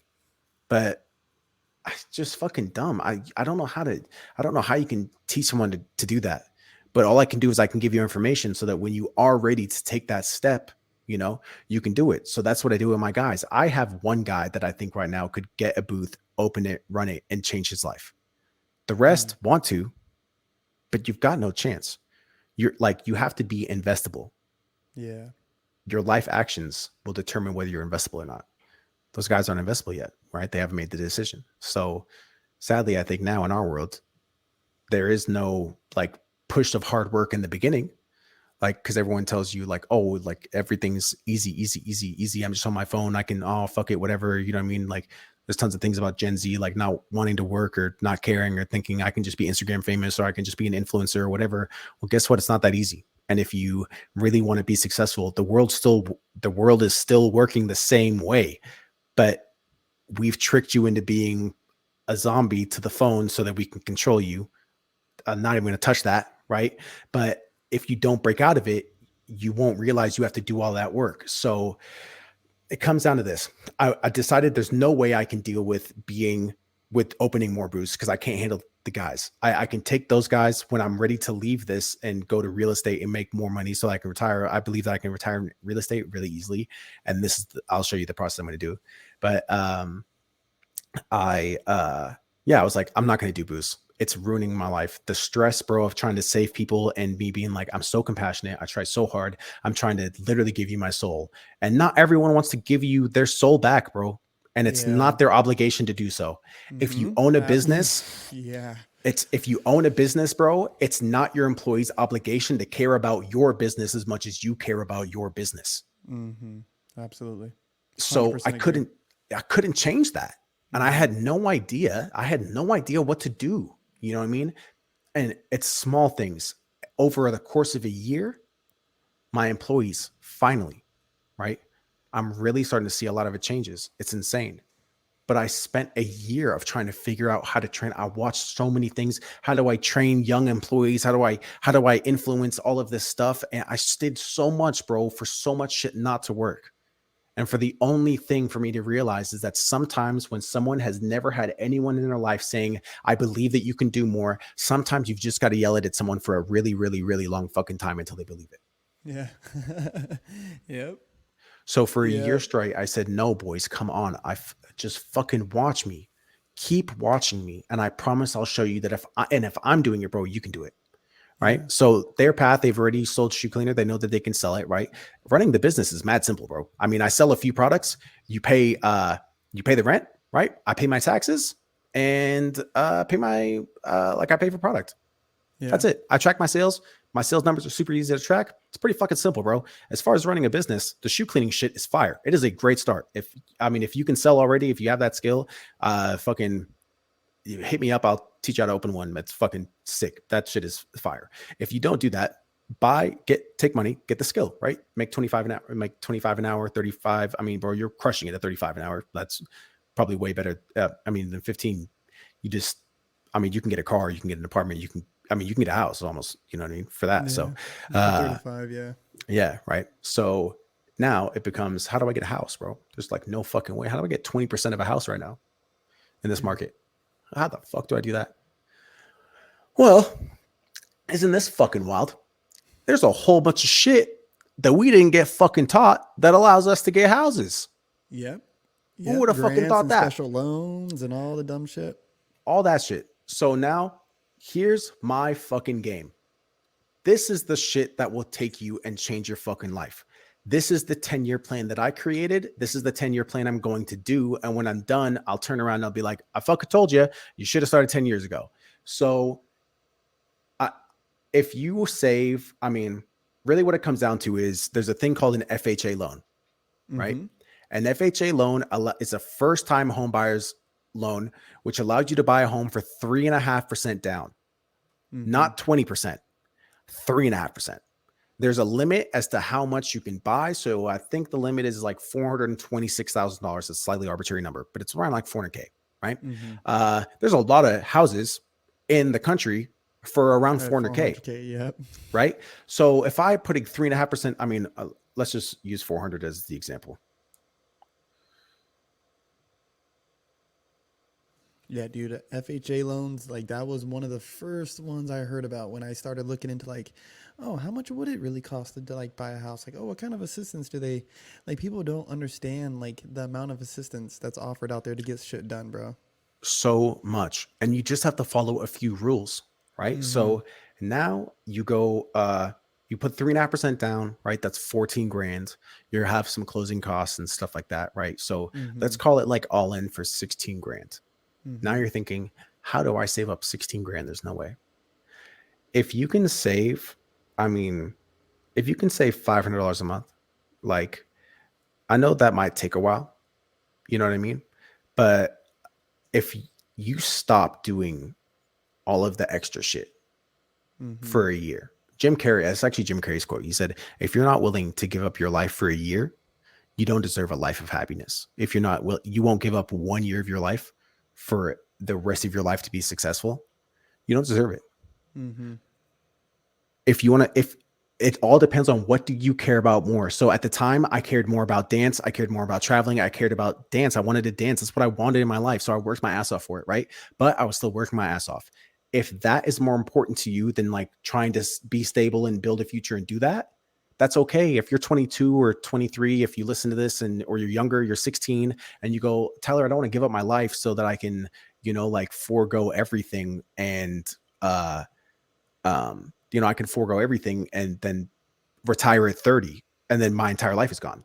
That's okay. You don't have to. But what you can do in this time is, I mean, if you want to go and live your life and dance or do whatever you want, that's fucking great. But still go and get yourself the free, easy money so you can have a higher earning potential, so that you can have a higher buying potential whenever you're ready to do that. So you could become, if you want to use phlebotomist, super easy, right? You start there. You could be making that money. I mean, if you start making $30 an hour, you're young, either you live at home or you do whatever, you can save $500 a month. You can save $1,000 a month. I mean, my girl went from making $9 to making $22 an hour and was saving $1,000 a month. So like 1,000, let's say you save 1,000, which is pretty wild, but you could do it if you waited, you know what I mean? And you have the earning potential. You save $1,000 a month. It's 14 months. Yeah. Or 16 months. Just over a right? year. Let's call it a year and a half. So for a year and a half, you just slow down your life. Maybe you don't buy all the shit and you just like focus. And I know how hard I understand how crazy that is and how difficult that is. But that's the process I'm doing right now. Is I'm saving my money. So, my business pays for my rent. My business pays for my whole life. When I work, the money I make selling is my money. So I had my time where I did the same thing. I could have probably already had a house, but I wanted to buy. I wasted my money doing the same shit that I'm talking about. So I'm not saying that I'm better than you because I already took the fucking bait. I can show you, I'll pull out 5 pairs of designer shoes right now, bro. Why? Yeah. I took it, bro. I got it. I wanted to show off that I was successful. If I should have just kept I had a 2012 Ford Focus.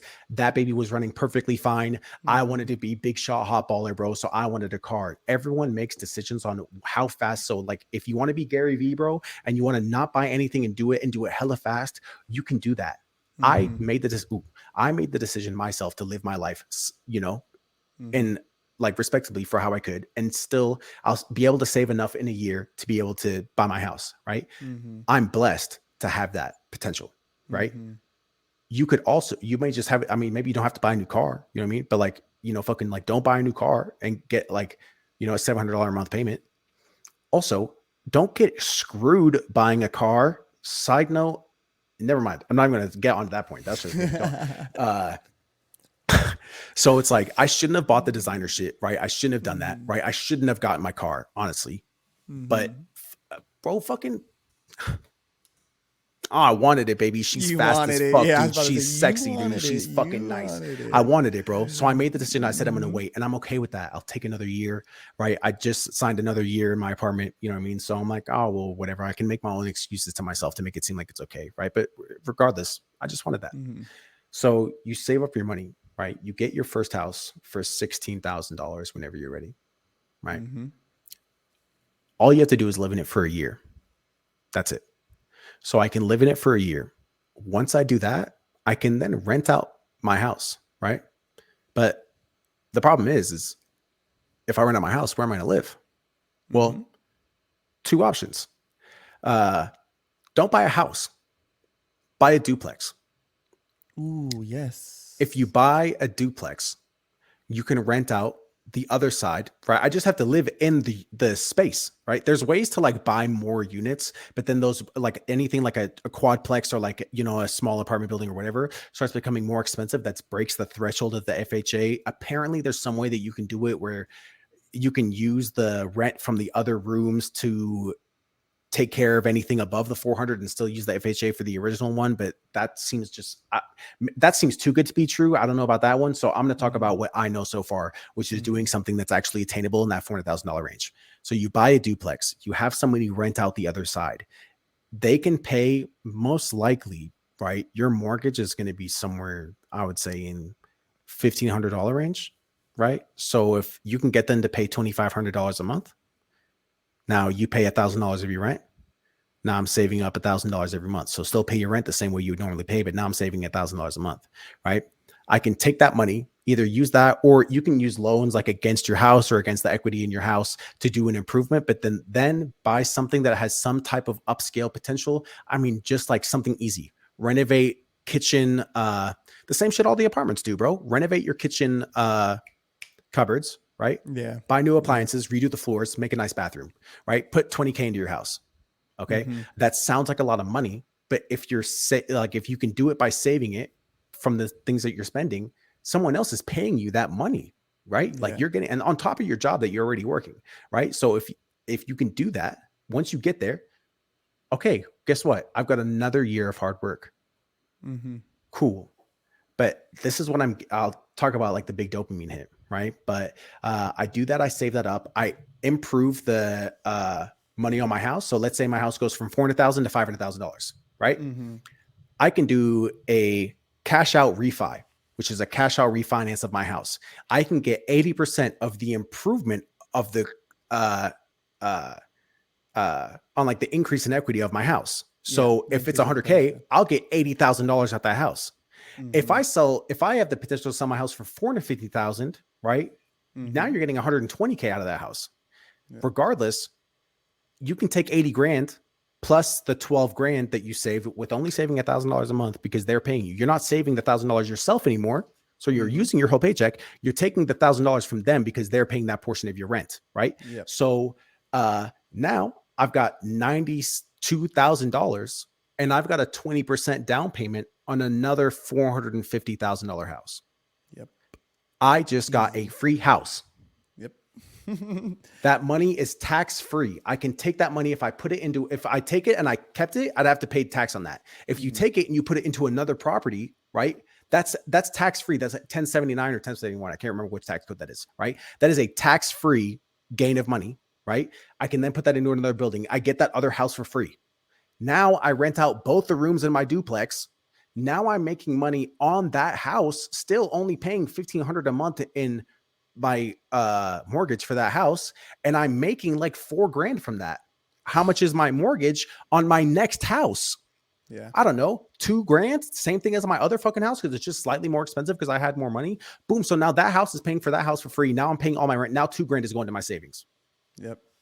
Odds are I'm probably making more money at this point, right? I'm taking advanced depreciation. There's all these things that you can do in real estate, right? And I know this sounds fucking crazy, but it starts from one point. And when I'm saying that we've been taking our whole lives, and when I bought the shoes, bro, I bought everything. I thought I was hot shit, dude. I walked around. I posted videos on my Instagram. I was wearing Louis Vuitton shoes. I had like a Scotch and soda specialty jacket on. I had Versace sunglasses that were clear on my fucking face, and I'm wearing a fucking uh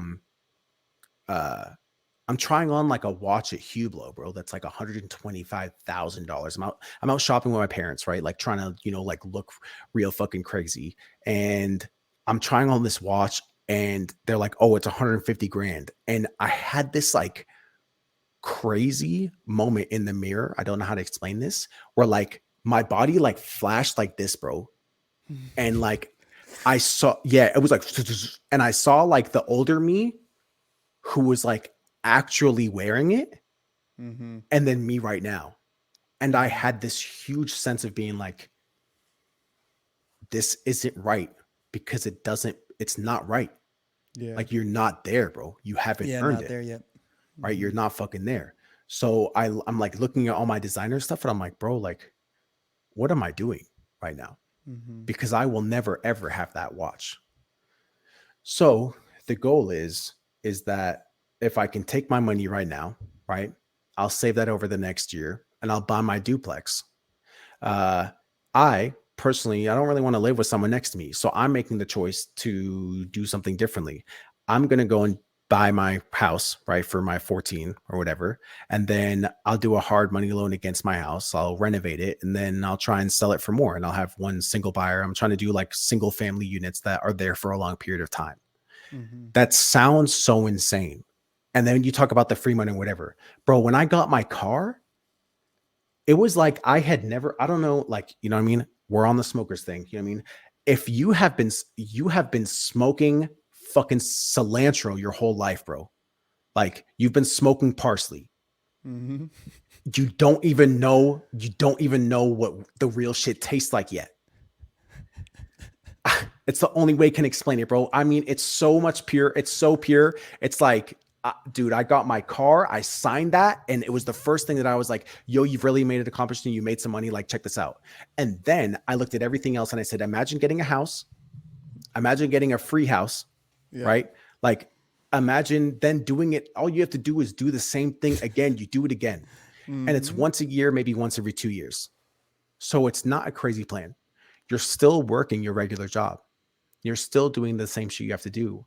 The only difference is that for the first time in your life, you settled down with a real plan and you said, I'm going to dedicate myself to building something more. If you have a family, that's incredible. Build it for your family. I don't have a family. It's just me.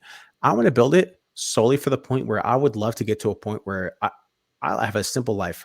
I go to work, I work out, I dance, I play the game. That's Yeah. fucking it.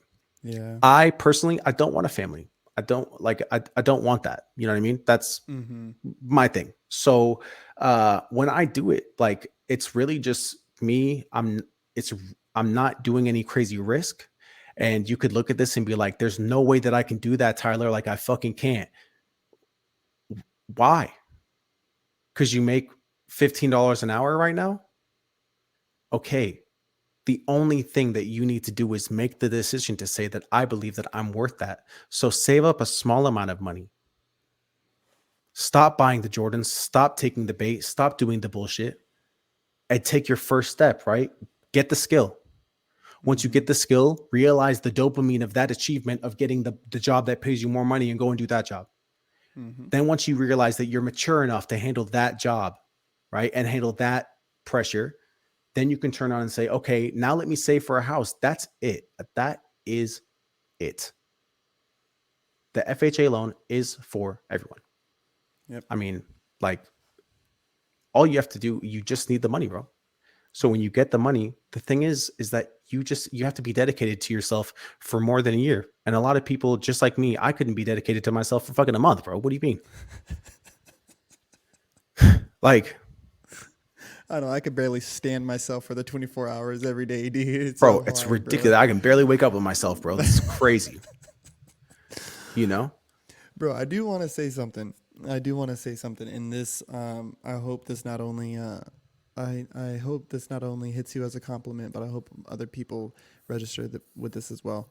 During COVID, bro. This that is around the time I started this podcast, and I had no clue what the fuck I was doing. And I did a podcast with a podcast with Sherwin with Big Homie Beast. Yep. Shout out Shout out Beast, to man. fucking Sherman, dude. What a Um, dude. and dude, I mean, me and him would have phone calls every day because around that same time, I had broke up with, or me and my son's mom had broke up, Mm-hmm. and it was tough, dude. 5 year relationship, all this shit. Mm. There's a whole. I mean, he knows the whole story, bro. It was. So Oof. when you were That's saying so your hard. story, I could feel like I was feeling you, bro. I could hear you, man. Yeah. And the compliment he gave me, and I hope to pass this to you too, is that he's like, I think that you're walking in your purpose. Mm. He's like, I really think that you're beginning to walk in your purpose. He's like, a lot of things will start to reveal itself to you, and it'll just open itself to you. He's like, and you just have to be patient enough and present enough to see it. Walk through Yeah. the door as it's open. It's going to be open. It's your path. And like you were saying, like about, sometimes this you're forging through this path, and God's forcing you into the path that you're on. You know what I mean? And it's winding, bro. And you've had such a journey, dog, but I feel like you're on such a path that not only suits who you are as a person, like that competitive nature, wanting to be good, and the skills that you already have, but I could just hear it when you speak of it.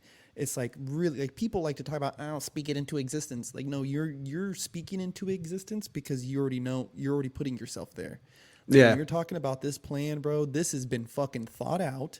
You have Yeah. stayed up late thinking, like, and like we were saying earlier, bro, like you haven't labbed as long as I have. Like, you know what I mean? Like you Bro, haven't you put in the fucking work, and you're putting in the work, bro. And I really, really fucking think you're in your purpose, dude. Listening thank you, to you bro. right now, man. Yeah, For thank real. you.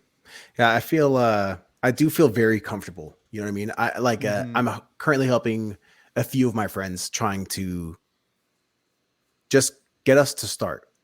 I was Mm-hmm. super lucky and I feel like my start already happened. I also have an innate skill to turn around to be like, hey, I think that I can teach you how to do this. Mm-hmm. And it's early in my journey, right? But I mean, I really did I mean, tons of people always told me I wasn't going to ever do tons of shit.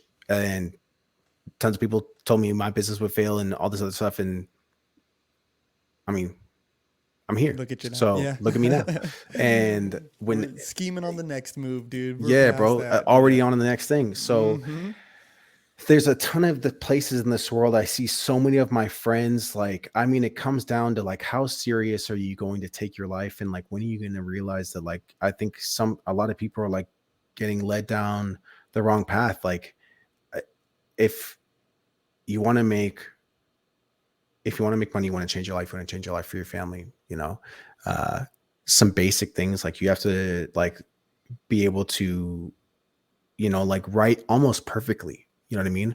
Which is like an achievement in itself, like learning how to write uh, emails, essays, business presentations, PowerPoints, things like that is a skill that is taught. Obviously, like we all know, you know what I mean? That is a skill that in our education system, uh,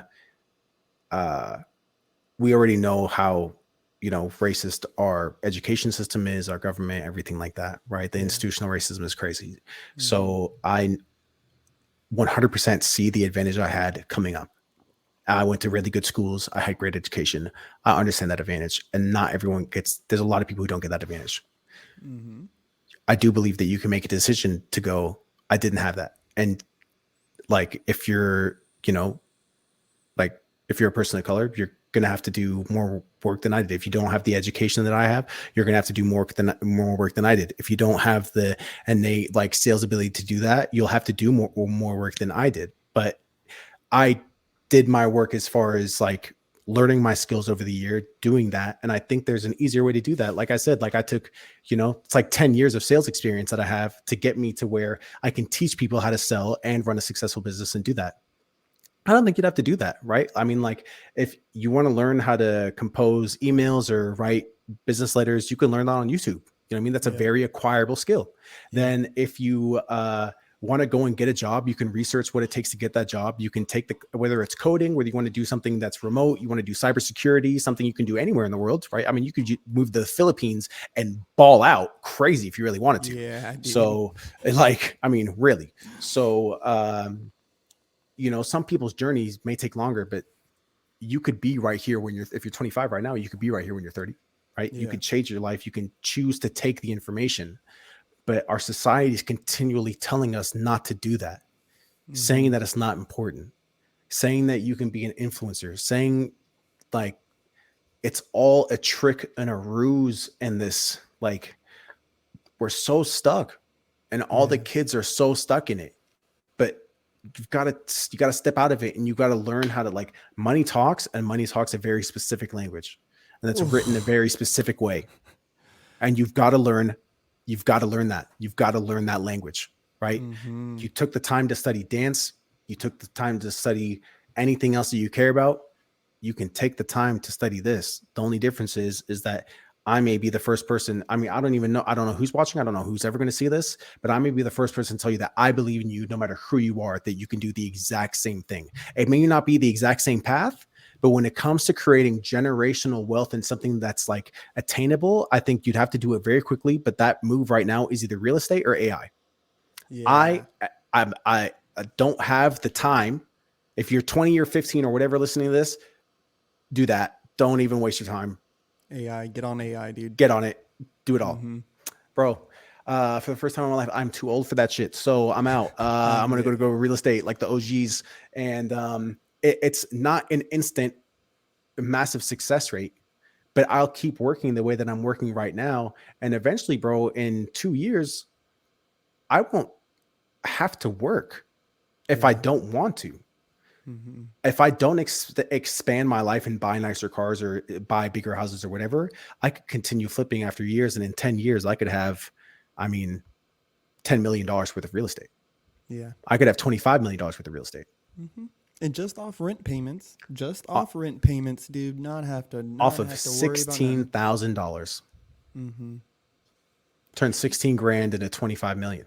That's Dude, and like, we're looking into it. My family, me and my family, we're from North Carolina, and mm, dude, we're looking into stuff like that, bro. And I've really been starting to tell people, it's like, I don't want to sound like, the TikTok guys and all the YouTube guys, oh, real estate, like, but yes, get into real estate, bro. Like, or if you're not into real estate, okay, dude, invest every single dollar you got into the fucking stock market, dude.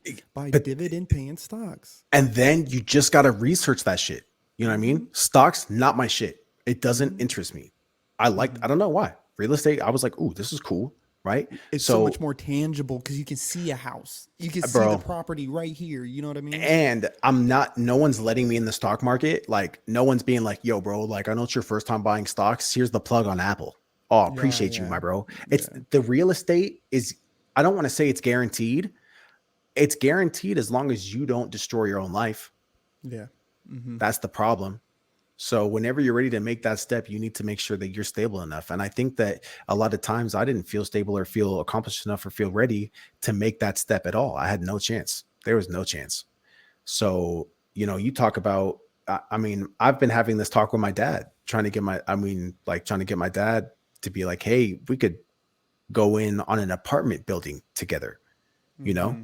Like if you really want to do something crazy, like I'm still going to do my house and I'd like to do my own thing, but I'm telling my dad, like, hey, you've been working forever. My dad just doesn't know how to not work. You know what I'm saying? He's like one of those guys. He can't stop. So I'm like, hey, like, let's try something else. Right. And even him, the OG, I'm explaining all these things and he's like, oh, okay, maybe. Right. But then I'm sending him videos. Then he looks it up himself and he does some research. Then he asks a few guys. Then he's got friends in real estate who already done it. And he asks them and they go, yeah, that's it. I think a lot of the things, I don't know who forces us to feel like this, but we are continually told that if you try it, odds are it's just not for you. For some reason, I believe that I don't deserve the wealth, I don't deserve the happiness, I don't deserve the success, and that's, I think, for a lot of people, generally why we either destroy our lives or ruin opportunities or just do something, and you look back on it and be like, "Bro, I did that to myself," but why? Mm-hmm. Why? Oh yeah, why, man? Why did I do that to myself? I didn't deserve it then and I still don't deserve it now, but I still chose to make that decision that led me, and I knew it. I knew it was going to lead me there, right? Mm. At what point do I looked at the real estate all this time and I was like, bro, this is some bullshit. It's fake. It's fake, bro. Yeah, Guess yeah. They what? they because they fluff it up. They make it sound so like I don't know, man. Yeah, and do I think that running all the, like, you would still have to run a business because you're still having to manage rental properties at that time. So Yeah, that's the thing too, is you need to understand that you're still getting into a space where you're going to have tenants. You're either going to have to hire a business to do the like the landlord work. You can hire a landlord. You don't have to be a landlord, right? So that's what I'm going to do. I'm just going to hire a landlord, right? mm-hmm. They can run my properties for me. I'm out of that, bro. I don't want to do it. I'm just going to collect my check at the end of the month. And people think that that's crazy, bro. And it's not like I'm going to work 0 hours a week, right? Mm-hmm. But Still got to put in the work. still got to put in the work. But you could learn how to do that. And then Mm-hmm. the wealth generated off that, the tax benefit, like not even getting into the depreciation of your assets, the way that you can use that against your income. You can be paying $0 in taxes every year forever. Yeah. You can buy cars and more things through your business, and it would never even touch. You wouldn't even ever have to. You won't have to pay for things. I don't know how to. It's not, it doesn't seem like real life, bro. It seems so fake. And you say there's no way that this can be real, but it is. But you have to look at yourself and you've got to fucking jump, dude. Yeah. Just like our parents did, just like anyone who did it did. And everyone says, bro, what was it? And someone said, bro, I leapt off that fucking ledge. Bro, I still have to go to my parents and say, I want to start a business. Bro, if I fuck up this time, I have 9 months left on a lease that is equivalent to $90,000 just in the rent payment alone. If I fuck up, that is my cost. 8 Mm-hmm. people lose their lives, lose their jobs, lose their money, lose their cars, lose their apartments. I lose my entire life, and my parents lose, I don't know how much. Mm-hmm. Got too much The riding on it, man. the Got too much riding pressure to fail. is intense, Mm-hmm. but I don't fail, bro, because I just don't take I don't take the risk anymore. I don't make the bad decision anymore. I stopped hurting myself for the first time in my life. I stopped hurting myself. And that's allowed me to see that the road to success and the road to happiness and the road to wealth is really fucking self-explanatory. And that's just one of them. Mm. You can find many others, but I'm telling you right now, if anybody listening has questions about the real estate, has questions about the numbers, has questions about the laws, I can pull up all the laws, all the numbers, all everything, right? I mean, we've already been talking for 2 hours. I've been rambling forever, but it's like, if you have the questions, hit me. I'll show you anything. But I'm trying to tell you right now, this is what I am about to do. I mean, I'm saving for it right now. Mm-hmm. I've looked it up. Like I'm about to go look at houses. That's crazy. Not with God damn. $1 billion, not with $100,000, not like I came out and I ran some business and like, I mean, did I love my business? Thank you so much. It's not like I'm walking out here with 100K in my bank account. You know what I mean? Mm-hmm. Changed my life 100%. It's not like, I mean, I'm still saving to get $14,000. You know what I mean? So Mm-hmm. it's like, I mean, I just lost 7 grand in the last 2 months. So not every month is amazing, right? I lost 3 grand in January. I lost four. I didn't make enough money to pay my taxes in January. I didn't make enough money to pay for a shipment in February. So I lost 7 grand that the business was supposed to make. So not everything is fucking happiness and rainbows. I Mm-hmm. was doing great. I just lost 7 grand. Luckily, this month, another great month, right? Back to it. We had that huge scare with the banks. Everything went crazy. Interest rates are up. Interest rates are like 5.25%. Banks are lending out. I mean, 5.25% hard money. You're talking about like 7 point something straight to the bank. It's fucking crazy right now. If you don't pay attention to the world, you don't even know what the fuck I just said. So Yeah. it's like, you know what I mean? Which is wild. So you're wondering like, why is gas this price? Why is everything more expensive? Because Why is fucking shit banks going are on? collapsing, dude, on a Cause Tuesday. fucking shit is hitting the fucking fan, bro. And Yeah, then I'm man. selling shoe cleaner at a mall, It's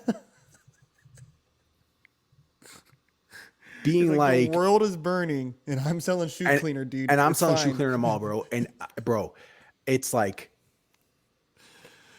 if Oh you don't know man. why, I would have freaked out. I've been like, bro, I understand. I'm gonna lose some money. You know what I mean? Thank Yeah. God, like you run a business well, like you have it. So just lost 7 grand. I now have to save up again, get more money so I can buy my house.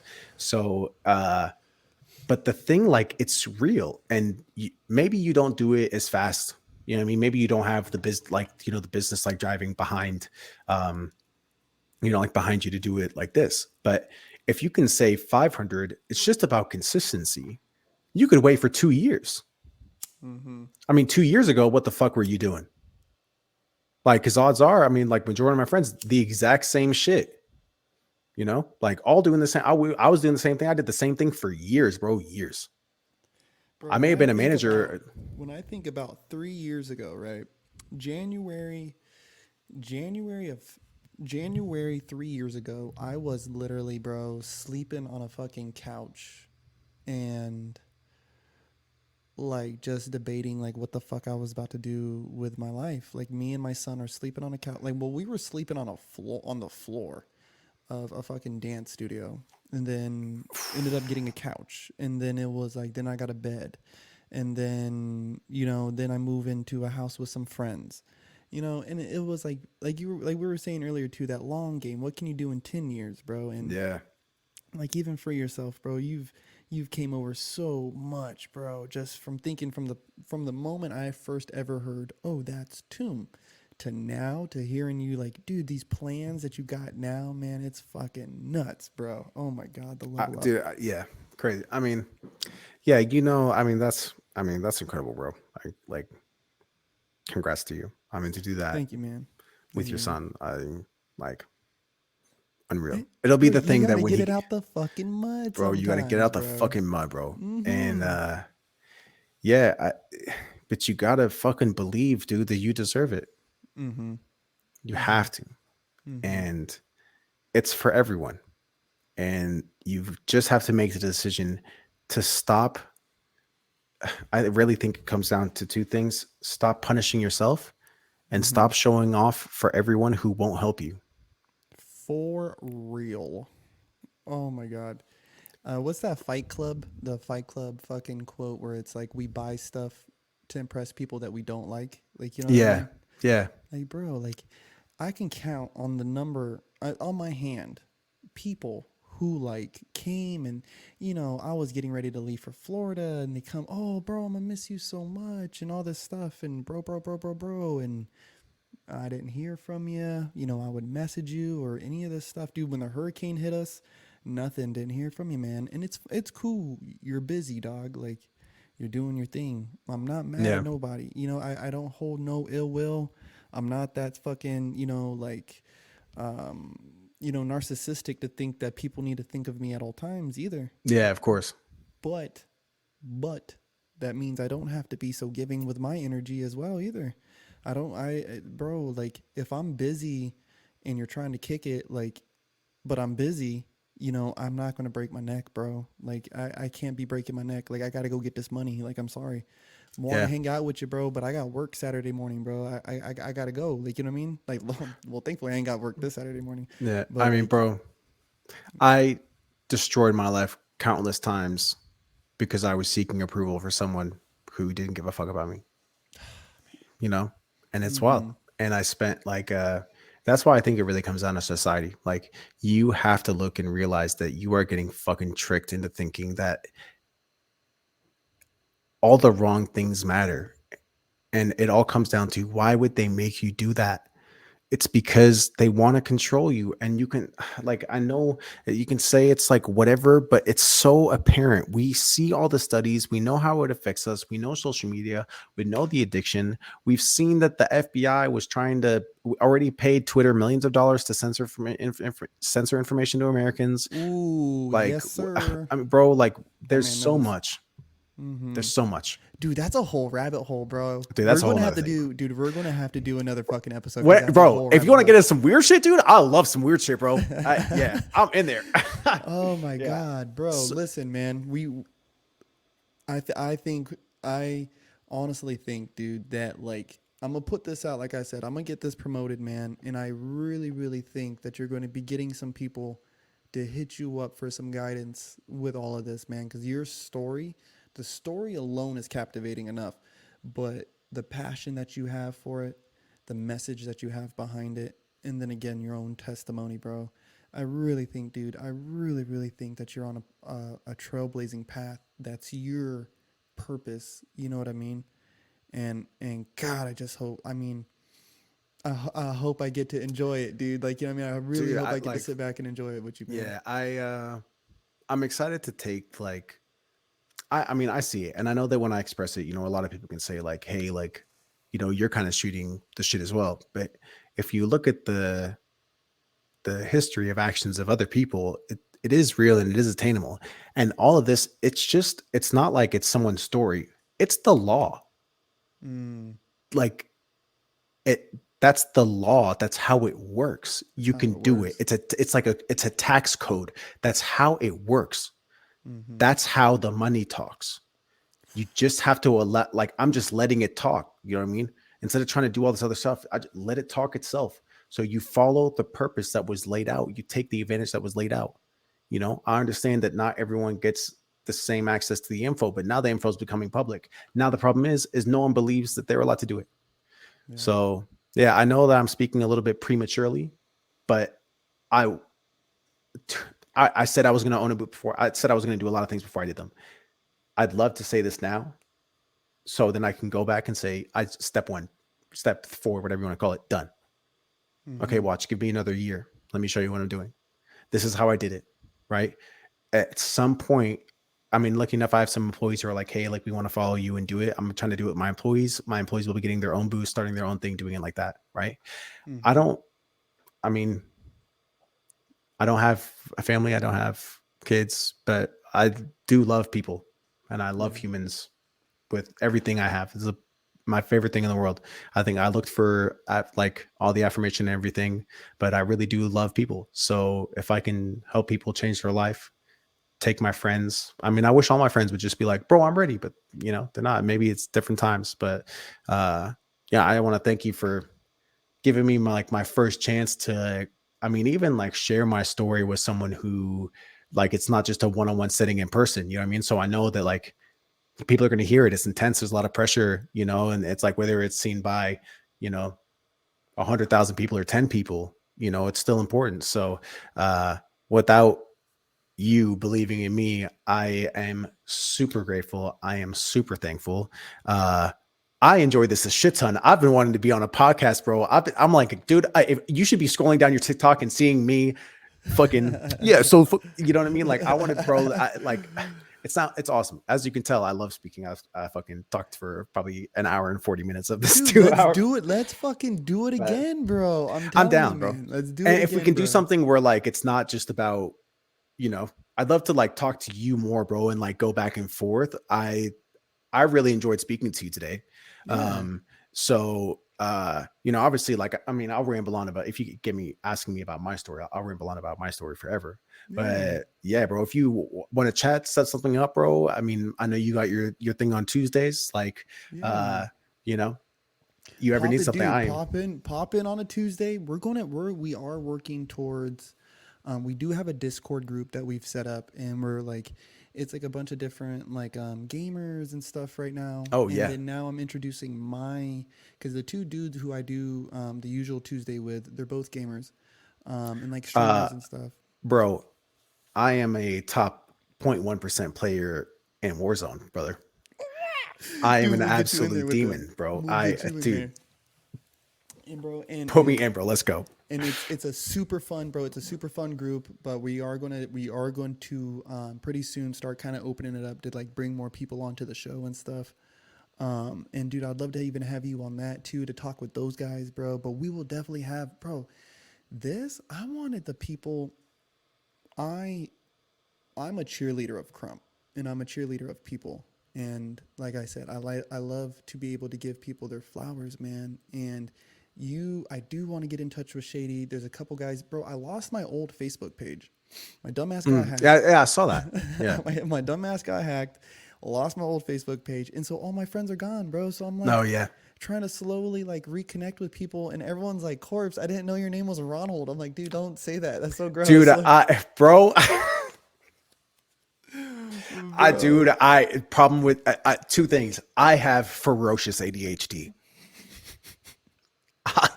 Oh, it's in there. So, like, bro, if I remember your name, first of all, it's gonna take me 10 times. And if I remember it as Corpse, bro, your name is fucking Corpse. I don't know what your real, I don't know who you are. You know what I mean? Yeah, yeah. So I'm like I was looking to tag you. I'm like, bro, what the fuck's Corpse at? I'm like, wait, what the fuck's like fucking Corpse's name? And I see it and I see Ronald. I'm like, oh, that's not him. And I'm like, wait, bro. I'm like, oh shit, dude. Like, same thing, bro. I didn't know, you know? Oh man. Like, yeah, it's tough, man. Problem with dance, dude. I've danced in a lot of places. I'll go places, bro. Someone will see me, like, bro, Toon, bro. Oh my god, so good to see you. I'm like, You I'm like, too. dude, say what the. Oh my god, it's been forever. Oh my god, dude. Like, yeah, bro. Dude, bro. I mean, I can't imagine Beast, bro. I mean, Beast must just get at the worst. Like, I could never handle that type of fame. I'm Yeah, sorry. man. There's no way. I'd There's be no traveling way. to countries offending people left and right. I'd be like, bro, just the other night, dude, I was at a session. Someone walked up to me. I went to go shake their hand and they came to give me a hug. And I was like, oh, fuck. Oh, I was awkward. like, oh, dude, oh, bro, so awkward, bro. And I tried to play it off like I didn't just do that. I think they knew that I just didn't know who they was. And they're like, how do I know him so well? He doesn't even know he doesn't even realize he's met me before, you know? Oh Like, man. not good, bro. And it's really hard to tell someone, oh, bro, I'm sorry. Like, it's not you, it's me. But Yeah. like, Dude, I met fucking Ghost Crush, dude. I met Ghost Crush oh, yeah, yeah. like 2 weeks ago, dude, or something at the event down in the IE, bro. And I was like, hey man, I was like, dude, you're really good, bro. I was like, I wanted to introduce myself. I'm Corpse. He's like, oh, I know who you are. I was like, oh, well, this is awkward. I was like, Yeah, you're because like, oh, this is my first time really like seeing. I've seen you before, but this is yeah, like my first yeah. time seeing you as a person. And I don't know if he follows me on social media or anything. And so it's crazy, dude. Yeah, And no, I get sometimes really you're like, bad. it's just like a part of it. I mean, you gotta let it be dance. But yeah, Yeah, bro. I mean, thank you for the flowers, bro. Thank you for yeah, the bro. belief. Thank Yeah, you for the man. time. Yeah. Um, yeah, uh, I really appreciate this space.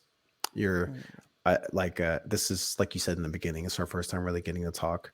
You're incredibly genuine. You're incredibly kind.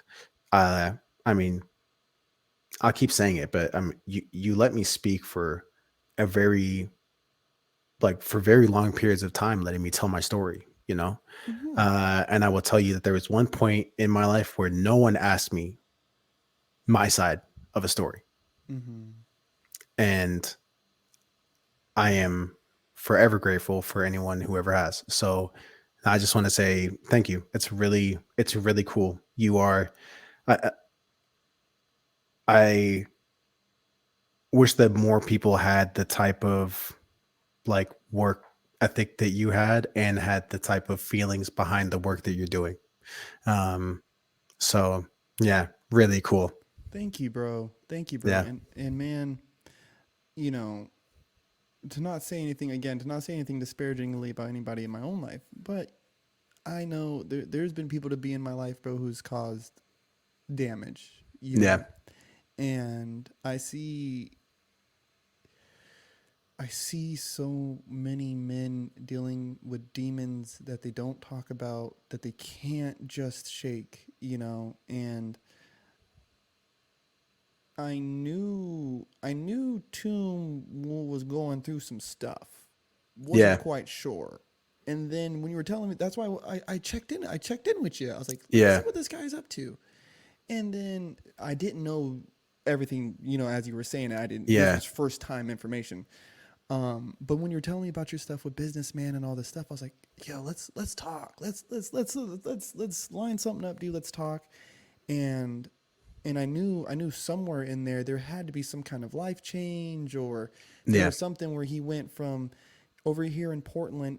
I had remembered you moving somewhere. I couldn't remember where it was, but then you moved to Vegas. Yeah. I mean, bro, well, I was off socials for A minute. over like 2 years, bro, almost 3 years, Yeah, a you minute. You know, disappeared and I'd already. popped on, made like a post on my birthday, you know what I mean? But Mm-hmm. bro, gone. And Dude. I just downloaded, bro. I mean, I just downloaded my Instagram again. Like finally, my previous partner and I decided that, uh, I mean, yeah, we decided that it wasn't we shouldn't have any socials, so I didn't have like Instagram or anything like that. Mm-hmm. And yeah, like I said, it's by myself now. I'm easily the best I've ever been. But Nice. no idea I could get to this. And so having this thing and then going back to my Instagram being like, hey, let me like let me post stuff that I enjoy and let me show people about my life and see is there anyone that maybe someone needs it. I don't know. Right. Mm-hmm. And I started posting videos and the love was crazy. And then the messages of people being like, hey, I saw these things about your business. Like, that's insane. Then you hit me up like, hey, let's go on a podcast. You know, it's it's beautiful to be able to reconnect with the world again Mm-hmm. and to be a part of yeah, something with just like to be a part of something with your friends, you know what I mean? And Yeah. yeah, it's really beautiful. So if anyone has questions, is inspired by anything, whatever, I mean, I'm gonna keep doing it. So I'll keep inspiring you as you follow along the way. And if you ever want to do it yourself, do it because you deserve it. And life is great. God damn right, dude. On that note, man, Yeah. everybody on Twitch, Facebook, YouTube, thank you guys for tuning in. Fucking, I do want to say before we check out, Tomb, man, Tyler, I'm thankful for you. I am thankful that you are alive. Yeah, and the world needs more Thank you, people bro. like So you, am I. brother. Yeah, we'll line this up again. I'm gonna shoot you a message right now. All right, bro. Cheers. All right, brother. All right. Smoking section. We out.